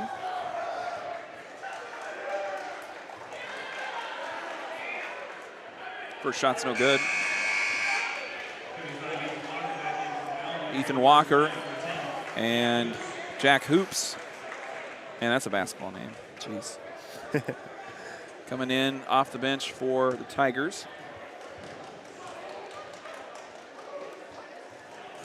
In for Blackford and Greif. Alvarado makes the back end of the two shots. Ivan with a quick 5 points to start the first half. Nice steal. Hoops picked off by Alvarado and a finger roll at the hoop. Transition bucket for Ivan Alvarado makes it 24-10. He had his hands up on the press and was able to disrupt that passing lane and get that steal. And we've got a timeout called by Grinnell. That was a scary little situation there. Kingston could have got called for a foul there, but Coach Sharp called that timeout just in time. And I think that's what we saw kind of last year with Osceola Tyon for the Trojans. Really a playmaker that had a lot of talent and a lot of just speed and skill. I'm seeing that tonight from Alvarado. And there were games during South Tama's last season where the teams come in and they see a winless record and they're maybe not expecting some of the things that they find when they go out on the court against South Tama. Yes. And the Trojans are going to have to find those corners throughout their season and try and exploit that if they can, if it's going to present itself. Yes, and I think it just comes down to playing hard as well. Yeah. The Trojans, so far tonight, they have not taken a play off at all. They've been playing really tough defense on the Tigers. There's a pass that was tipped by Daniel Weiss. It hit the backboard, and Cade Rosenberger came down with the rebound. Weiss, the three-point shot on the transition, and it's an air ball shot. It will be a foul called against Cade Rosenberger on the loose ball after the missed shot by Weiss. First personal for Rosenberger, second team foul for South Tama. The score 24-10 with 5:07 in the clock. Second quarter. We've seen a lot of three-pointers. There's another steal by Alvarado. One-on-one, goes to the hoop and one. Take. Alvarado getting the bucket and the foul. Ivan's doing an excellent job at the top of the press, just keeping his hands up, anticipating the pass there that was trying to get cross court, and takes advantage of it. Foul was on McElrath. That's his second. And back to the line goes Ivan Alvarado. Daniel Weiss to the bench. Pella Weiss, the foreign exchange student, in for the Trojans. I think this is Daniel's first breather of the game. It's much Yeah. needed. He's been playing hard. And Alvarado buckets the and one free throw to make it a three-point play. Ivan now up to 10 of the 13, has 10 of the 13 points for the Trojans in this first half. And Blackford trying to work it into the lane, gets fouled. So Peloise called for a foul there on Blackford. 13 foul for the Trojans. Non-shooting foul, so the Tigers inbound. Blackford driving left. Steal by Weiss as it's just a mistimed pass there. Weiss to Alvarado. Alvarado can't get the shot to go from the right. Loose ball goes out of bounds. Last touch by the Trojans. Ivan just got too far under the block, got underneath the basket. Couldn't finish that. He wants another steal. Yeah, he's sniffing it out. Walker with the ball down low, almost traveled. Blackford working it around to Hoops from the perimeter, guarded by Peloise. Davenport, a little reach-in foul against Penich there as Davenport outmatched in length and size, both trying to work the post. It's a nice high-low game by the Tigers. I think that's where they're going to exploit the Trojans' defense the most with that size, being able to dump it from the free throw line down into the post. Daniel Weiss coming in for Kingston Davenport, who goes to the bench. 24-13 the score, 4:13 on the clock, second quarter. And just like he said, there was a pass from Brady Kaufman to Derek Doty right from the free throw line down low. Doty was wide open underneath the hoop. Nice setup there, the little back screen on the person that just came, that inbound on the ball, and he was wide open at the block. Alvarado swings it over to Rosenberger. Peloise tries a three. Rattles two times off the rim, no good. Blackford the rebound. Fast break coming here. And Blackford pulls up in front of the three-point line. Dribbles through a double team, gets it down low to Walker. And Walker hard to the deck, shot's no good. Kaufman with the putback draws the foul. Brady Kaufman, the sophomore quarterback for the Grinnell football team this year.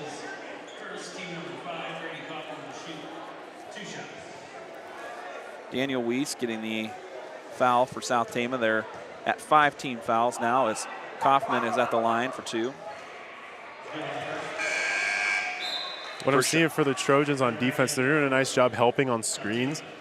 Jeremy was just late there getting back to his man, and that's what led to the foul. Dolash to the bench for Damian Benner getting his first action of the night. Here's Kaufman, second shot. Off the front of the rim, no good. Benner the rebound. Benner's going to add some size down low. Probably he's listed at 6 foot. I think I'm going to put him more at a 6'1", 6'2", maybe, just based on who else I'm seeing down here. And he was a DN for the football team this year. So we'll see how he matches up against Walker and company. There's Ivan Alvarado again driving the lane and just kind of cutting in. Playmaking is kind of what I'm seeing here from Alvarado this first half. He was able to split the 2 defenders, and there's a 10-second violation with the 1-2-2 press.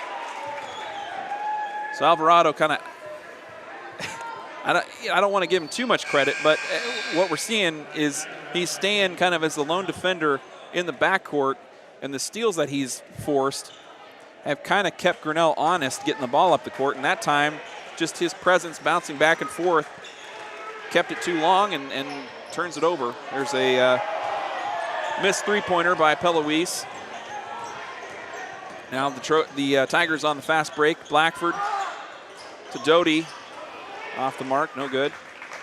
Alvarado clears out the rebound. 27-15, Grinnell on top as we are 2 minutes and 30 seconds away from halftime here at the boys' game. Pella Weiss whistled for traveling. Second traveling call on the night for him.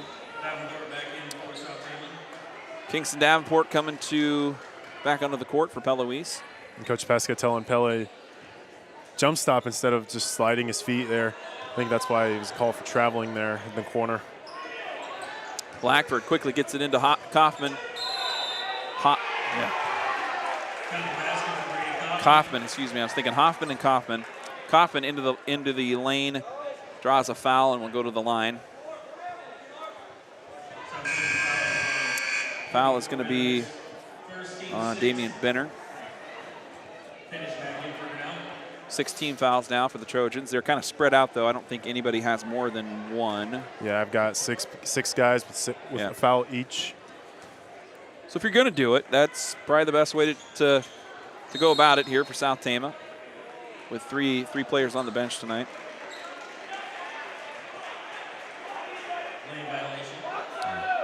Lane violation is whistled there against South Tama, so Kaufman will go back to the line. Second shot is also no good. And a line violation that time. Kaufman stepped over the line, so everybody's just struggling with the free throw experience. South Tama, go ahead. Jeremy Dolash back into the game. Dolash coming in for Benner. The Trojans will have the ball with 2:18 left in the second quarter, but they trail 29-15. The scoring has really come from Ivan Alvarado, the senior transfer, starting here for South Tama. Rosenberger swings it out to Daniel Weiss. Davenport down low. Tried to get it in to Dolash, but Dolash was into a triple team situation. He wasn't getting triple team, but into enough traffic that he couldn't. Yeah, but two of our guys in the same spot, that's a tough pass to make. Yeah. Penich into the lane, called for the charge. Rosenberger and Weiss on the business end of that transaction, but it will go towards the South Tama Trojans. That's just experience right there, knowing to take a charge from Cade and Daniel. They both try to take it at the same time, and it worked. They'll try and argue who took that or not. Right. 29-15 the score, minute 40 on the clock, second quarter. Daniel Weiss and Kingston Davenport getting it up the court.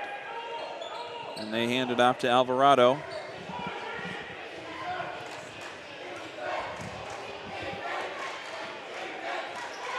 Alvarado working one-on-one. The ball gets stripped by McElrath. McElrath up the court, draws a foul, and a bucket.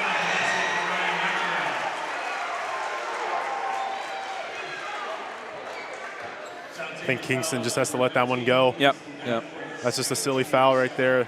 He's young, though. He'll learn as the season goes on. Sophomore, yeah. And so now 7 fouls for South Tama. But not a bad first half managing the foul situation. I mean, just now getting into the single bonus with a minute to go. And Kingston's the only one with multiple fouls. The fouls are still spread out. That helps us time-wise, so to get rest and be able to stay in the game.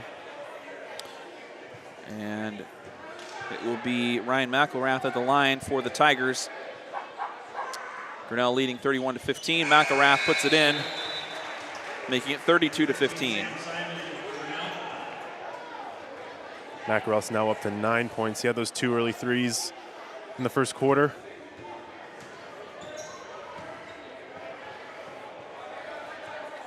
Rosenberger, top of the key for South Tama, with just over a minute to go. Gets it over to Pella Weiss, left corner. Trojans swing it around the horn. And back around the horn. Now Rosenberger into the lane.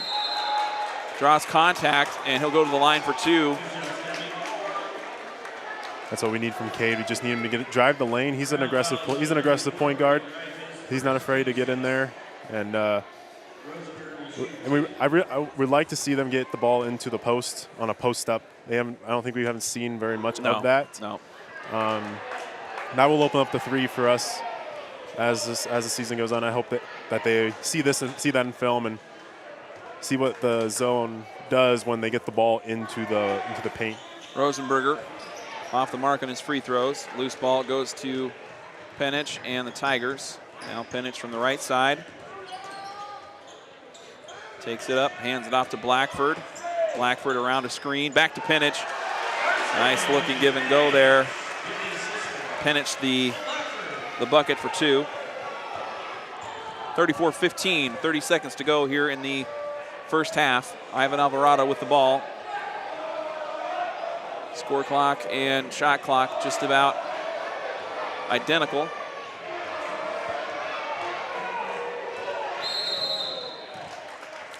South Tama's going to call a timeout.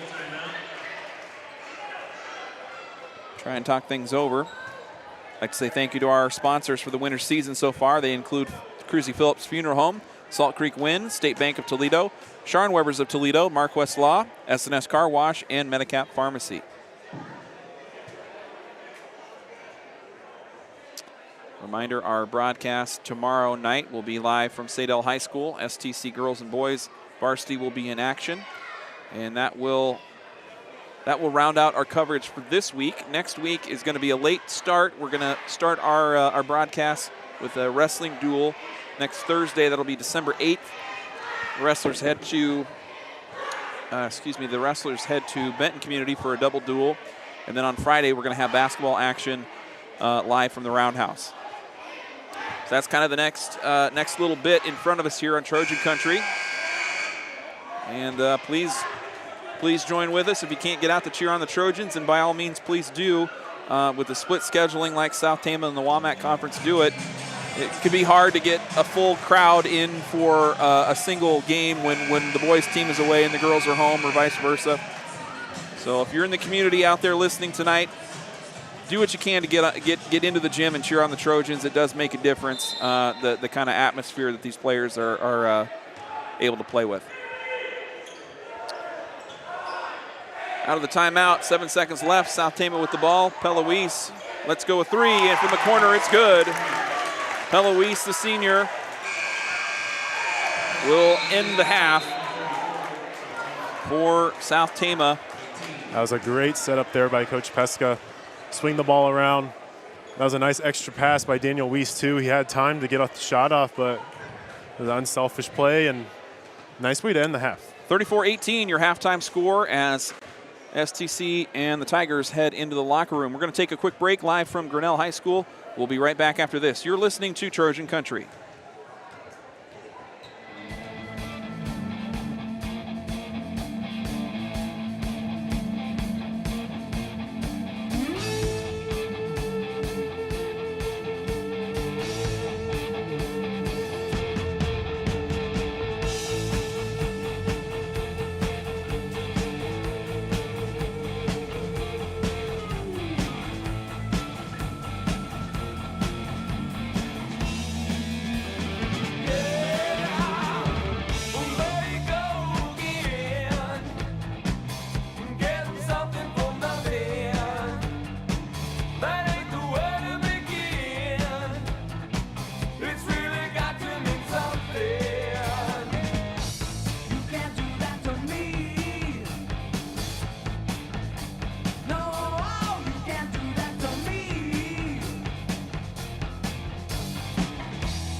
Welcome back live from Grinnell High School.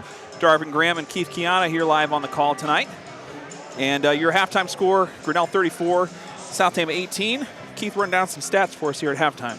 So for the Tigers, Brian McGrath has 9 points. He's hit 2 early threes since then. He got that and one. Brady Kaufman has 2, Carson Penich 2, Cole Blackford 3, Derek Doty 4, Brady Greif 6.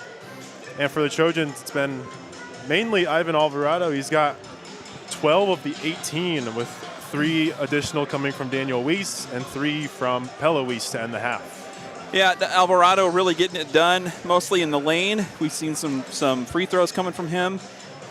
And everything else kind of really inside, despite the fact that he's outsized by probably 4 or 6 inches by most players on the court. So yeah, but he's not afraid to drive in there. He's not afraid of the contact of these bigger Grinnell post players, and he's been able to draw the fouls on them and hopefully try and get them into foul trouble down the stretch. Right. So what are your kind of keys to South Tama's game? Thinking about what Coach might be talking to him in the halftime locker room, what would you like to see from South Tama going into the second half? So my 3 keys going into the second half, I would like to see keep attacking the basket. Ivan Alvarado has done a really nice job of attacking the basket. Cade Rosenberger has been able to get in the paint as well, just unable to get on the scores table just yet. Dish the ball down into the low block. The post has been really quiet for us so far. Getting the ball into the paint will collapse the defense, and there's a lot of three-point shooters that like to shoot the ball for our team, and that will open that shot up and hopefully see some go down in the second half, and keep the hands active on defense on the 1-2-2 press. We're doing a really good job of keeping our hands up, disrupting the passing lanes, getting steals, and in the half court, we're doing a really nice job staying active on help defense and switching, getting back to our man, and once again, hands up. I've seen a couple of deflections, a couple missed handles from Grinnell. So just keeping active on defense is really what's going to help us get back into this deficit that we are in. Yeah, South Tama, kind of outsized and outmanned here tonight. The Trojans, it can't be understated that they're working with 3 players on the bench tonight. Thankfully, nobody's gotten into foul trouble yet. But that's a huge issue, especially just from a fatigue and conditioning standpoint. I mean, I'm sure all these kids have been working on that part of their game and part of their kind of athleticism, in the off season. But you still don't want to be. We still don't have players that coach is going to want out there all 4 quarters, front to back.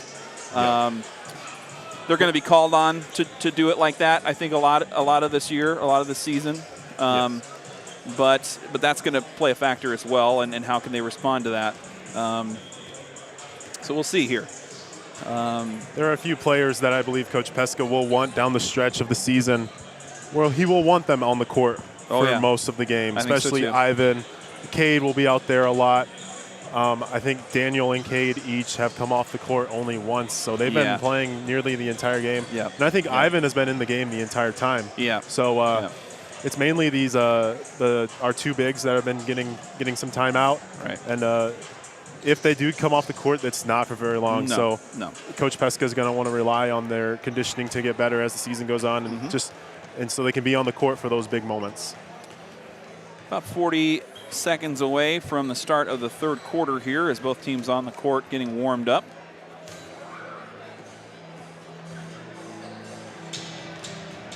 And we are just about ready to get things back underway. We've got our former coaches in the stands tonight. Got Coach Fletcher doing his thing tonight. Coach Nitz in the house this evening. He's talking to AD Chelsea Aarons down low, and Coach Wedmore here as well. Yep, a good crew. The South Tama faithful out supporting the Trojans this evening. Those were all some of my coaches too back in the day. Dave Nitz was with me probably since like middle school. Oh, I'm sure. Yep. So seeing him still going, it's nice to see. Same with Coach Fletcher and Coach Wenmore as well. They're still involved. Absolutely. 34-18 is the score that we will start quarter number 3 with. Teams in the huddle just getting ready to jump onto the court here. We're going to see Cade Rosenberger, Pella Weiss, Jeremy Dolash, Daniel Weiss, and Ivan Alvarado starting on the court for South Tama. On the Grinnell side, Carson Penich, Ethan Walker down low, Ryan McElrath, Cole Blackford, and Derek Doty. So the starters really back onto the court here for both teams. And Ivan Alvarado will take it to start here. Swings it out to Rosenberger. Cross-court pass to Alvarado. He goes baseline and draws a quick foul. And that's the place where South Tama is going to find their moments, is in these foul opportunities, in these kind of trips into the lane. And so far it's swung mostly in Alvarado's favor. He puts down the first free throw, first point of the half. Alvarado already up to 13 points in this game. 34-19. Opening minute of the third quarter. Alvarado's second bucket goes down. Trojans still in the 1-2-2 press to come out. The Tigers quickly working it up the court. Penich put a hard arm right into Daniel Weiss, and Weiss draws the charge. So the second, no, that was McElrath. That wasn't Penich, yeah. So McElrath picking up the foul. And Weiss a part of two nice looking charges that South Tama's drawn here. Grinnell comes back into the 2-3 to start the second half. They were really doing that the entire first half too. McElrath into a little bit of foul trouble. Three-pointer by Alvarado's no good. Walker the rebound. Tigers quickly back up onto offense. Blackford working on the screen against Walker. Well, moving screen there on Ethan Walker up top. Walker picks up foul number 1, and quickly Grinnell has 3 team fouls in the opening minute of this first half. And there's a 14-point lead in this game. This is not an out of hand entirely situation here. Here's Pella Weiss. He had a three-pointer to end the half, and he starts the third quarter with a three-pointer. Pella Weiss providing some threats out there. Shooting. Nice steal by Jeremy. Dolash the steal in the midcourt, getting it to Alvarado. Alvarado backs it out to the half-court line. Drives back in, kicks it out to Rosenberger. Rosenberger called for traveling as he couldn't quite decide what he wanted to do. He went up, thought about shooting, tried to pass, and got called for traveling. 6:33 on the clock. 34-23. The score. Blackford taking it up the court. Tigers get it across half court. Blackford working on the left side. Doty jukes the defender and drops it in for an and one as the Trojans called for a foul. Peloise picks up foul number 2. First team foul for the Trojans in the second half here. That was a nice shot fake by Doty down low. Got it. Peloise in the air. That's where we just got to learn to stay on our feet and just go straight up there. Free throw coming for the three-point play. Off the mark. Daniel Weiss the rebound. Now Rosenberger bringing it up the court. Alvarado swings it around to Peloise, down low to Daniel Weiss, and a foul will be called against Brady Greif. Brady Greif, yeah. That's his second foul. Fourth team foul for the Tigers, and they're going to have to clean that up quick, or that could be dangerous here. Rosenberger the three, no good. Penich lets it go out of bounds. Last touched by the Trojans.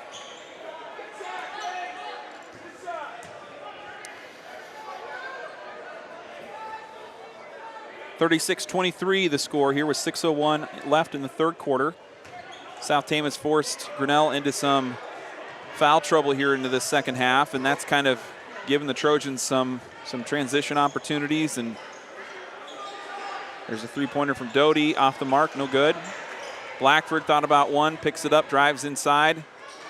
His shot is off the mark. Rebound, Alvarado. Trojans on a 3-1 fast break. Alvarado will go up for it. Penich the rebound. Alvarado's lucky he didn't call for a foul there. Ivan needs to go backboard there. And Doty getting it over to Penich. And South Tama whistled for a foul. I think Daniel Weiss is going to get rung up for it. Weiss frustrated. Second personal on Daniel Weiss. And as much as it could swing in against Grinnell, the foul pendulum is going to swing harder towards South Tama just because they don't have the depth, and things could bottom out if they get into their own foul troubles. 36-23 the score, 5:09 on the clock. Third quarter, Brady Kaufman into the game now. He banks in a two-pointer from the left side for Brady Kaufman. Makes it 38-23. Grinnell still in control of this game here. But South Tama has kind of made it interesting in the third quarter. A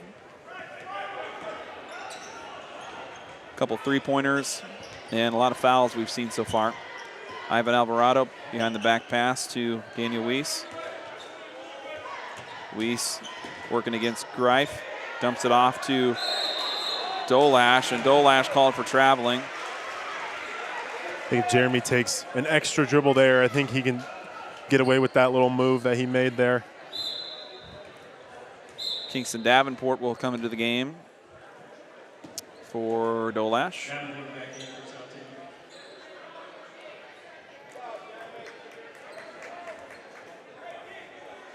Tigers will inbound from the far baseline. Doty will take it up, working against Alvarado. And South Tama kind of closing that half-court press. I don't want to call it a press maybe, but just kind of working their zone high up near the half-court line. Here's Penich getting a screen from Greif. Greif going into the lane. And it'll be a turnover as it just goes out of bounds. Last touch by Grinnell. It was, once again, nice active hands in the passing lane. And it went off of Greif. 4:03 on the clock. Third quarter, South Tama back with the ball. Ivan Alvarado working against Cole Blackford. Trojans swinging it around the horn here, still on the perimeter. Rosenberger backs it out near the half-court line. Back into Alvarado now. Alvarado gets a screen from Davenport. Has the ball knocked away by Penich. Rosenberger picks it up. Rosenberger three-pointer. No foul call. It gets knocked away. It's going to be a block. Fast break for the Tigers. Kaufman, shots no good. Loose ball. Knocked out to Doty in the Tigers will maintain it. Penich will try a three. His shot's off the mark. Blackford the rebound. Now Greif from the right corner. And Weiss is going to be whistled for foul number 3.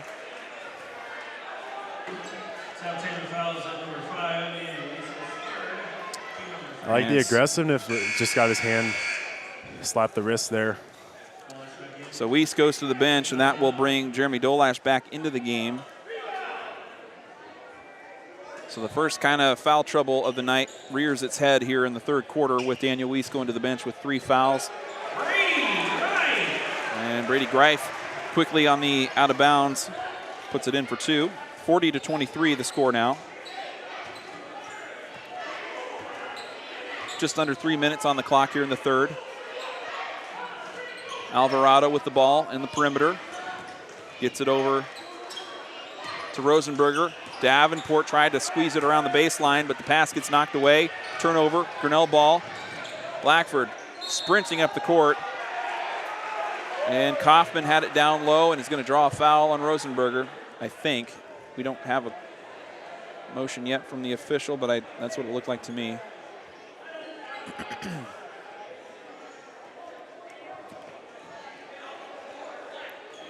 think they were discussing if it was a shooting foul or not. There you go.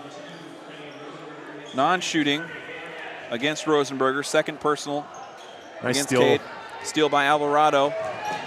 2 on 3. Alvarado into the lane again. Can't get the finish to go from the left side that time. Loose ball goes back to Grinnell. Blackford into his own fast break. Loose ball. Both teams kind of struggling to kind of maintain their transition game. Loose ball went out last touch by Grinnell, so that will give it back to the Trojans as they trail by 17 here late into the third.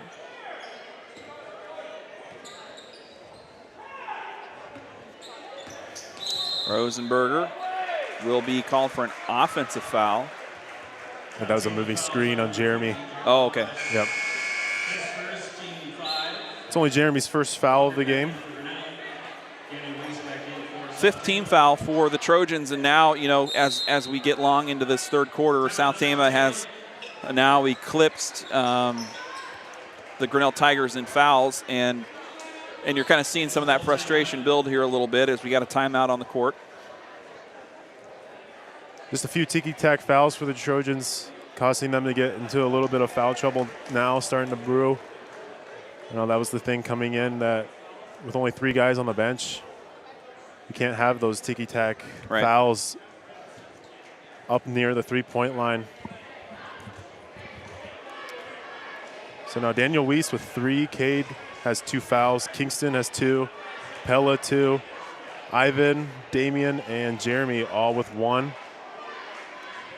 Thanks again to our sponsors this winter season: Cruzy Phillips Funeral Home, Salt Creek Wind, State Bank of Toledo, Sharn Webbers of Toledo, Marquest Law, SNS Car Wash, and Medicap Pharmacy of Toledo.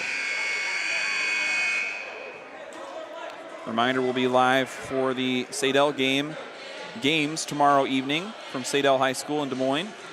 Girls game starts at 6 o'clock. We'll have a video broadcast for you that night, so tune in if you can't get out and support the Trojans.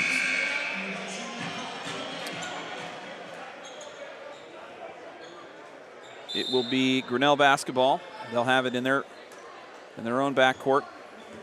2:07 on the clock in the third quarter.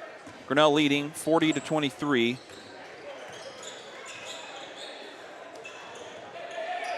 As the Trojans got it down to a 13-point game at one point. There's a three-pointer by Brady Greif from Grinnell, and now the shooting's showing up here a little bit for the Tigers.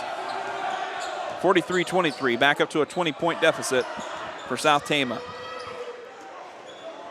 Daniel Weiss working with 3 fouls into the game, top of the key.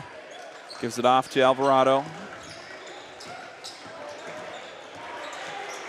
Back to Daniel Weiss, three-pointer. Off the back of the rim, no good. Doty the rebound. Tigers are starting to box out well, really lock down the middle of the paint. And Doty is going to pick up a foul in the lane as he was just kind of rolling down the lane there. And Alvarado picks up foul number 2.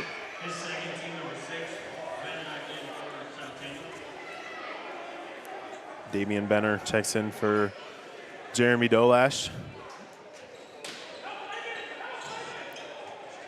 So we've seen South Tama really playing 7 deep here tonight. Blackford. The shot's no good, but Ethan Walker has the putback for the Tigers, and they now lead 45-23 as they have now really reestablished their dominance here in the third quarter after a bit of a lapse early on.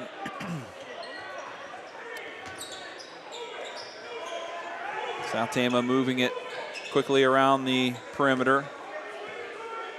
Alvarado will be, and a whistle is again another moving screen there, I think this time on Benner.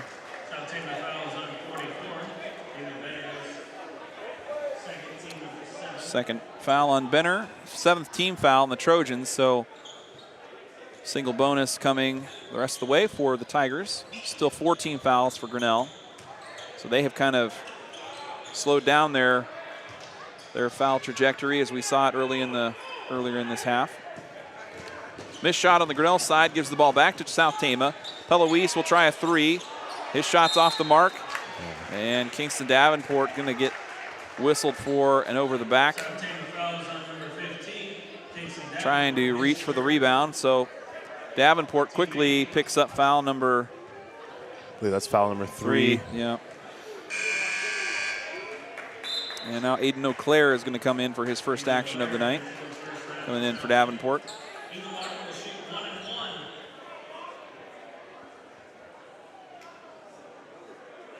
O'Clair and Benner, 2 players that, along with Dolash, moving up to the varsity level after playing JV and Frosh last season. Walker at the line makes the first of a 1-and-1. 46-23 the score now as we are nearing the end of the third quarter.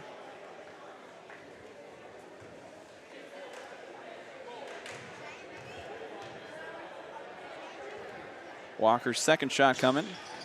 It is good.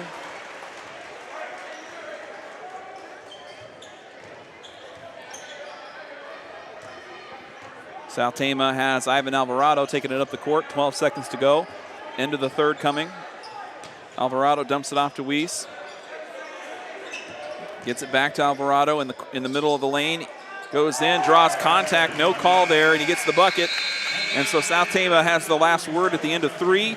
The score 47-25 after 3 quarters of play. We'll be right back after this. You're listening to Trojan Country. We'll be right back.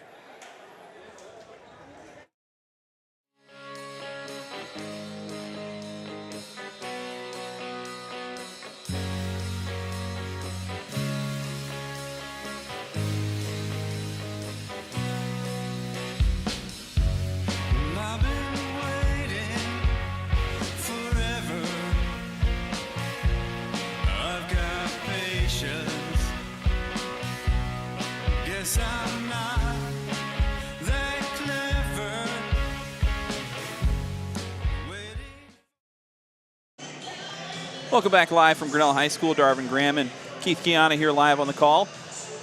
Keith, through 3 quarters, what have you seen from South Tama? What do you like that you've seen, and what do you think they need to improve upon headed into the fourth here? I think they need to just keep being active on defense. They kind of went away with that towards the end of the third quarter. There, I think fatigue might be starting to set in just there a little bit, and keep attacking the basket. That's the only way they're probably going to get Grinnell into foul trouble. Just keep attacking their bigs.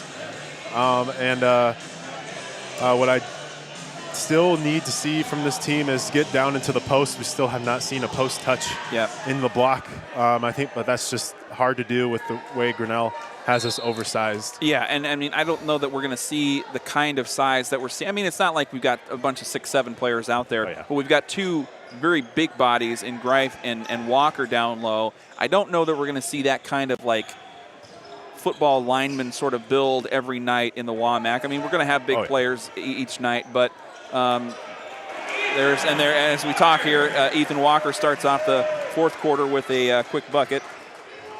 And so, you know, I think I think when Capeu gets into this lineup and Dolash and Benner kind of have a little more experience down low, I think all the experience for South Tama is coming at these guard positions. And so the growth needs to happen in the paint, and so it's going to be some growing pains for sure. Yes. Missed shot here on the South Tama side. Ball back on the Grinnell end. And got Jeremy. Sam Simon coming in for his first action of the night here. Went up and drove foul against Jeremy Dolash. Dolash's second personal. Simon at the line for 2. First shot is good.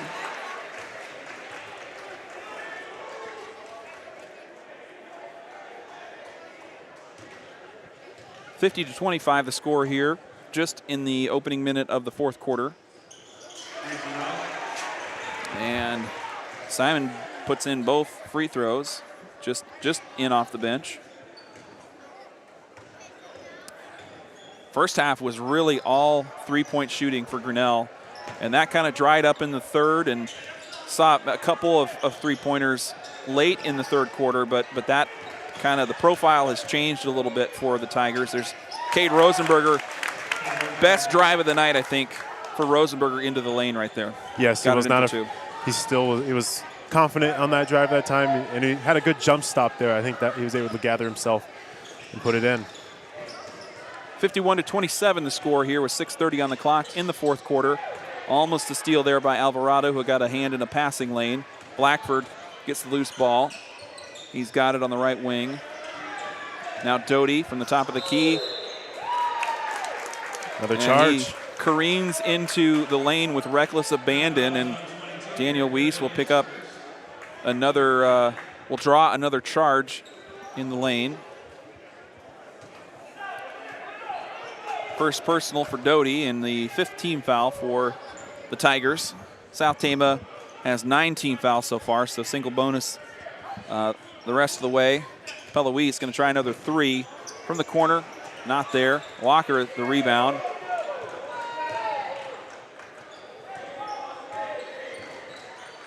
And the Tigers clear it up into the half court. Simon getting it down low to Kaufman. Kaufman against Dolash. And Dolash going to get rung up again. As Brady Kaufman, not the tallest or biggest body down low, but he's been doing some good work in the paint, I think, for Grinnell. Really doing a nice job of kind of feeling the defenders around him, knowing when to pump fake, knowing when to go up, and he's drawn some fouls tonight. Yeah, he's got that football build in him since you said he was a quarterback, and nice, tough kid down there. Might be the shortest Kaufman I've seen come through so far. I know that's a big family, yes. and this one rings in at 6'3". So I mean, we're splitting hairs here. I mean, if you're going to talk 6'7" versus 6'3", an embarrassment of riches there for the Kaufman family. But Brady Kaufman getting his second bucket there and having a nice night off the bench for the Tigers. 52-27 the score. 5:45 on the clock in the fourth quarter. Trojans with the ball. Alvarado will draw a foul as he goes into the lane. I have to say, first time seeing Alvarado play as he played with Marshalltown last year. Love the composure I'm seeing with this kid. Have not seen him over frustrated or too rattled by the game tonight.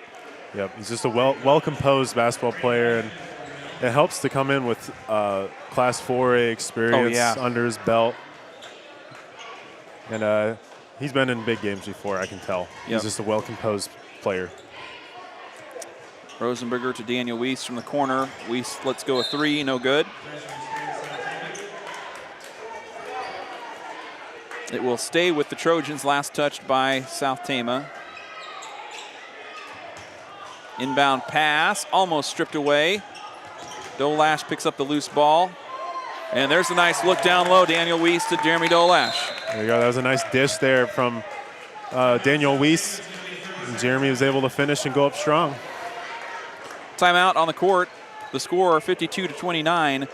Grinnell on top here midway into the fourth quarter. That's Jeremy Dolash's first points of the night. Is that right? Is that what you got there? That's what I got. Yep. And that's what I've been trying to say Yeah. that the Trojans need to do. Attack the paint, dish it off once those big guys come off their man, and Yep. that's exactly what happened there. That's how we're going to defend. That's how we're going to get past those taller post players this season. Absolutely. Coming out of the timeout, South Tama is going to bring back Alvarado, Daniel Weiss, Pella Weiss, Rosenberger, and Dolash.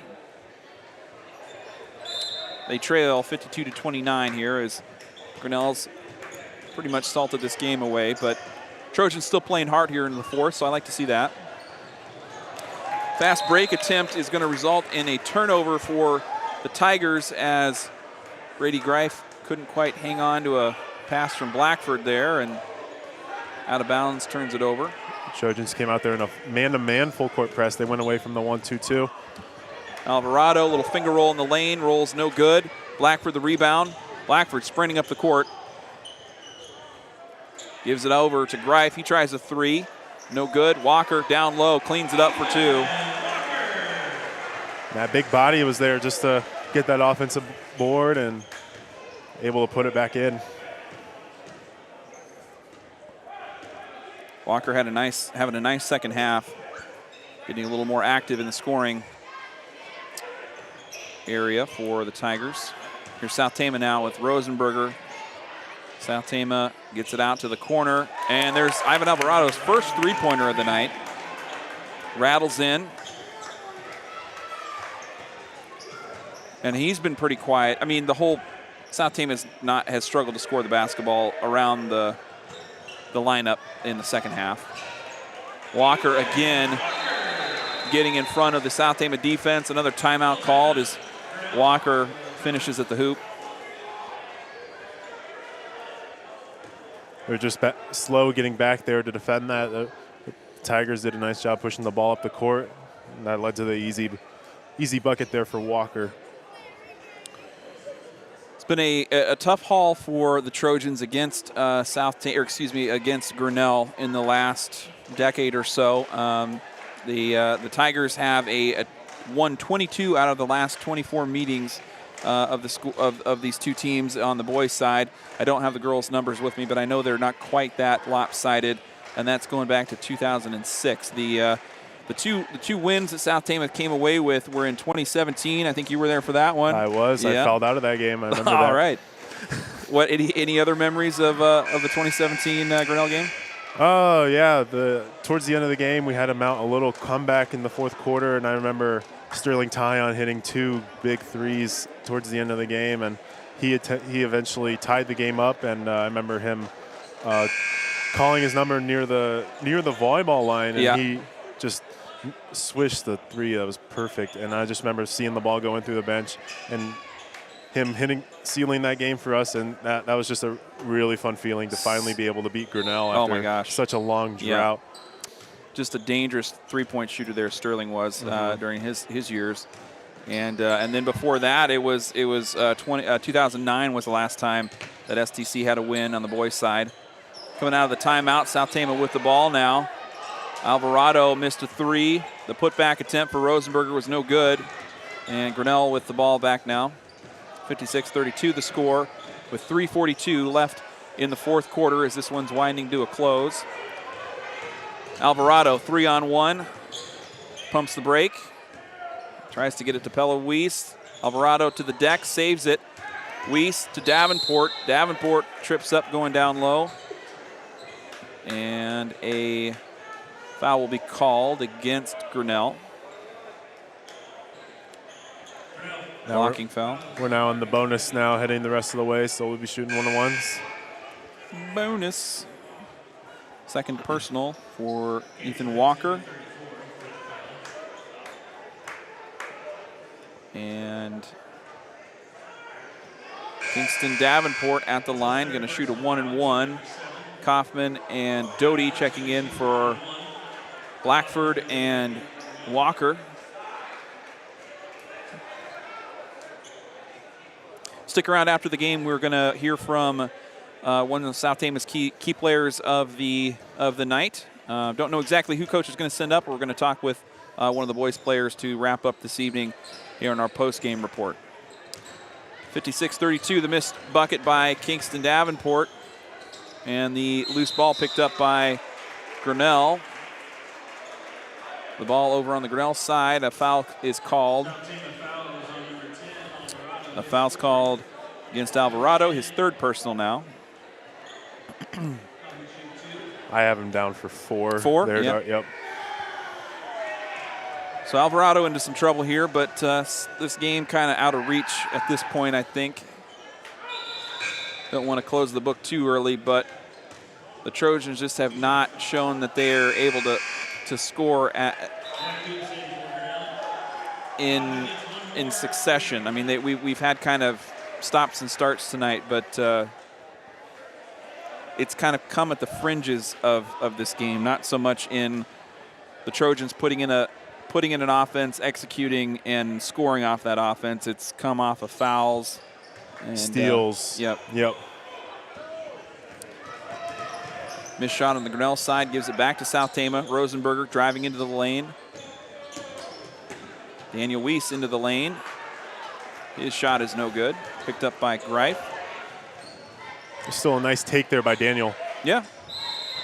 Good to see him active in the lane. I think that's what's going to be needed, as he is one of the bigger bodies for South Tama this year, and it'll be tough for him to really.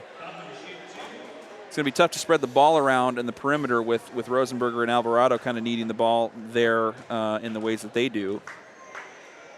Kaufman at the line now for a 1-and-1.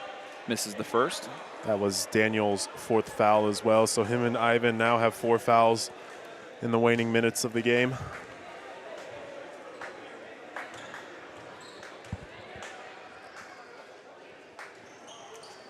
And Kaufman makes the second of 2.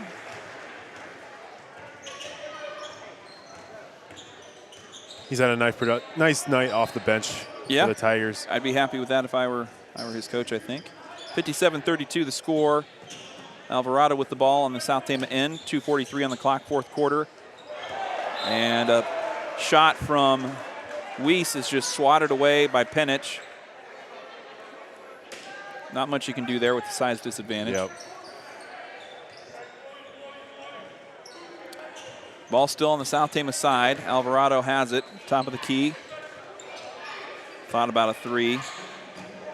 Didn't do it. Now he pulls back out. 3-pointer, no good. Grinnell the rebound. And Pella Weiss trying to get in and steal the ball away from Hoops. But Weiss is going to be whistled for a foul.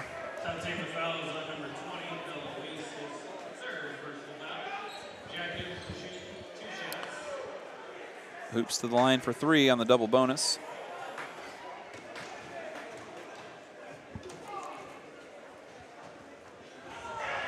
Seeing a lot of fouls in the second half. I think it's just a little fatigue starting to set in, starting to reach a lot more.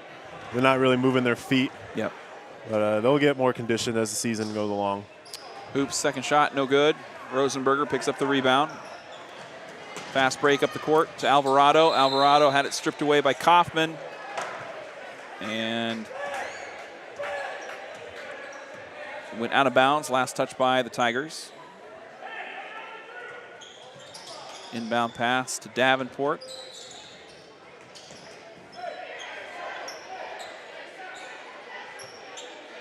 And Alvarado going to set it up in the far corner of the backcourt. Gets a screen from Weiss and fires a 3. No good. Rosenberger the rebound. Working hard in the lane, kicks it out. Back to Weiss, top of the key. Far off the line here. Trojans with a long sequence. Minute 42 on the clock now in the 4th. Looking for a good shot. Those looks have been kind of hard to come by tonight. Alvarado goes baseline and draws a foul. Another nice strong take by Ivan. He's been doing that all game, and I anticipate him to keep doing that the rest of the season. He is an aggressive player. But the thing is, he's been playing this whole game, and before he is about to shoot his free throws, he had his hands on his knees. I think that's going to be that will be a problem early in the season since he has been playing this entire game. Yep. The kind of usage that's going to be asked of him is going to be a lot, and he's handled it as well as he probably could have. But in the games that South Tama is going to be close, so what do you look like tomorrow after he's played 4 quarters? And, I mean, he's a young kid. He's going to bounce back probably fine, but, you know, it's probably less than ideal going into Sadell tomorrow where maybe you do have a close game coming down to the 4th quarter, and then how tired or available are you, you know, at that point? I think it might have to come down to maybe Coach Pesca put him on the bench for like a minute and a half at some point tomorrow night, just because it is a back-to-back night. And but as the season goes on, I think he'll be better. Yeah, he'll look into that. He's a determined kid. He'll improve on that, on the conditioning standpoint. Just over a minute to go here on the clock in the 4th. We got another foul, this time on the Grinnell side of the court. 57-33 is the score, as we've got a South Tama foul. Eloise picks up foul number 4, so several Trojans in nearing the limit here. But short time in the 4th quarter is... That shows promise early in the season. They were able to stay in the game and I avoid so foul too. trouble so early. Especially against this good Grinnell team. Yeah. Yes, they've been doing a really nice job of avoiding those fouls. In the first half, I really thought their foul trouble wasn't much of an issue until they got towards the second half when they were starting to get tired. Yeah. And Ivan finally comes off the court. I think Pesca's going to sit him out the rest of the night now. Derek Doty makes his free throw, and Tigers going to rotate in their bench to close this one out.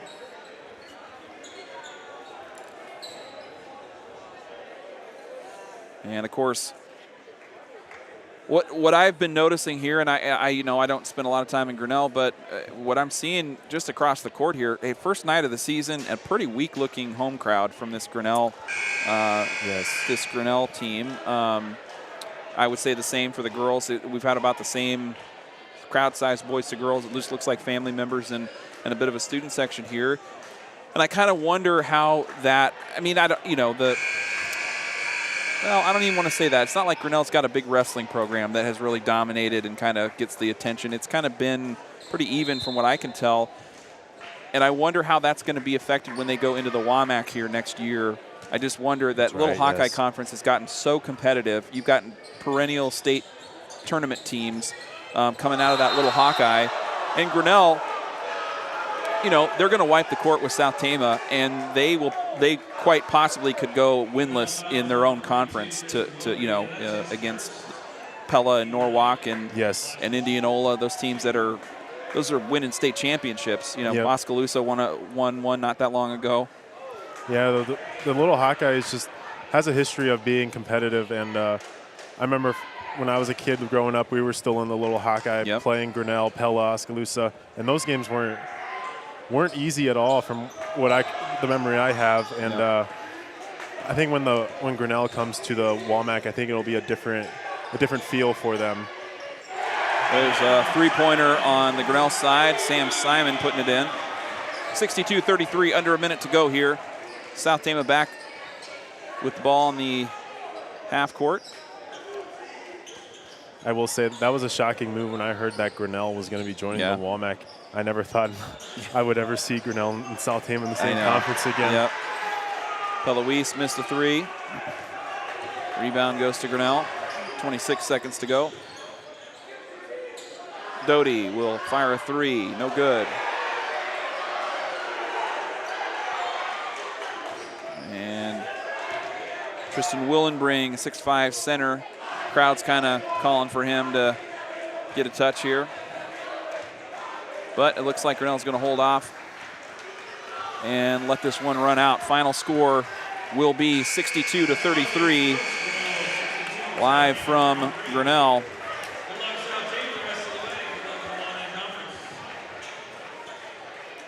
And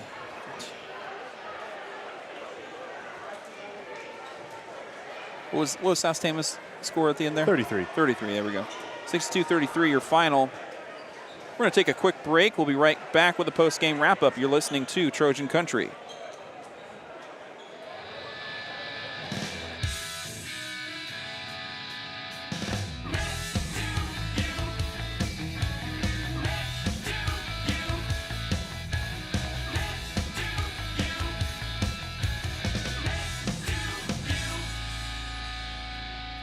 I've been trying so hard to get next to you.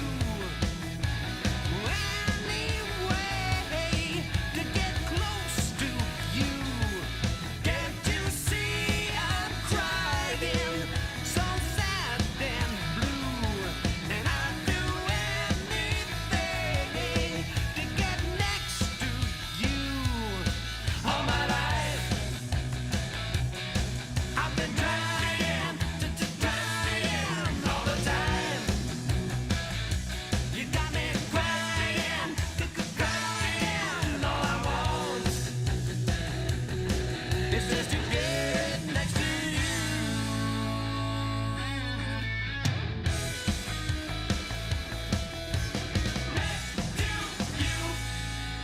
Well, I chased you around as a kid fresh out of school. All over town, never minding all the rules. How to love the woman, how to play your silly games. Well, it's enough to make me cry. It's enough to drive me insane. All my life I've been trying Welcome back live from Grinnell High School. It's a post-game wrap-up. Final score of the boys' game, 62-33. Darvin Graham, and I'm joined by Keith Kiana here with me this evening. Keith, what do you have for some post-game stats for us? So for tonight, our leading scorer was Ivan Alvarado, the Marshalltown transfer. 20 points tonight in his Wow. South Tama debut.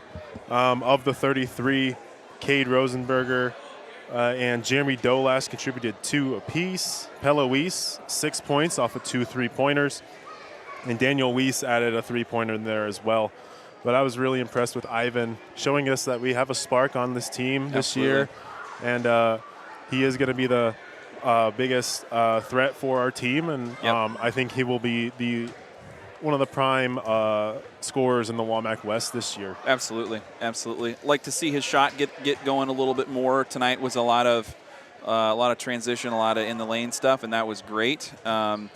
I don't know, historically if he is much of a shooter or kind of what his profile was at Marshalltown. He didn't feature in very many games for the Bobcats last year, but would love to see just some, not even three-point shooting, but just some outside shooting get going for him. We'll see how that progresses. And not every night's going to be a Grinnell team. We're gonna see ups and downs in the WAMAC. Tomorrow will be another opportunity, a non-conference. But another nice thing, if you look throughout the schedule this season, some changes I think to the WAMAC have allowed the WAMAC West teams. I don't think they play each other twice now. So that's allowed some space for some more non-conference games. And so we're having some of these nice boy-girl double headers where we get to have a full crowd, or at least an opportunity for a full crowd to come in and watch two varsity games of basketball.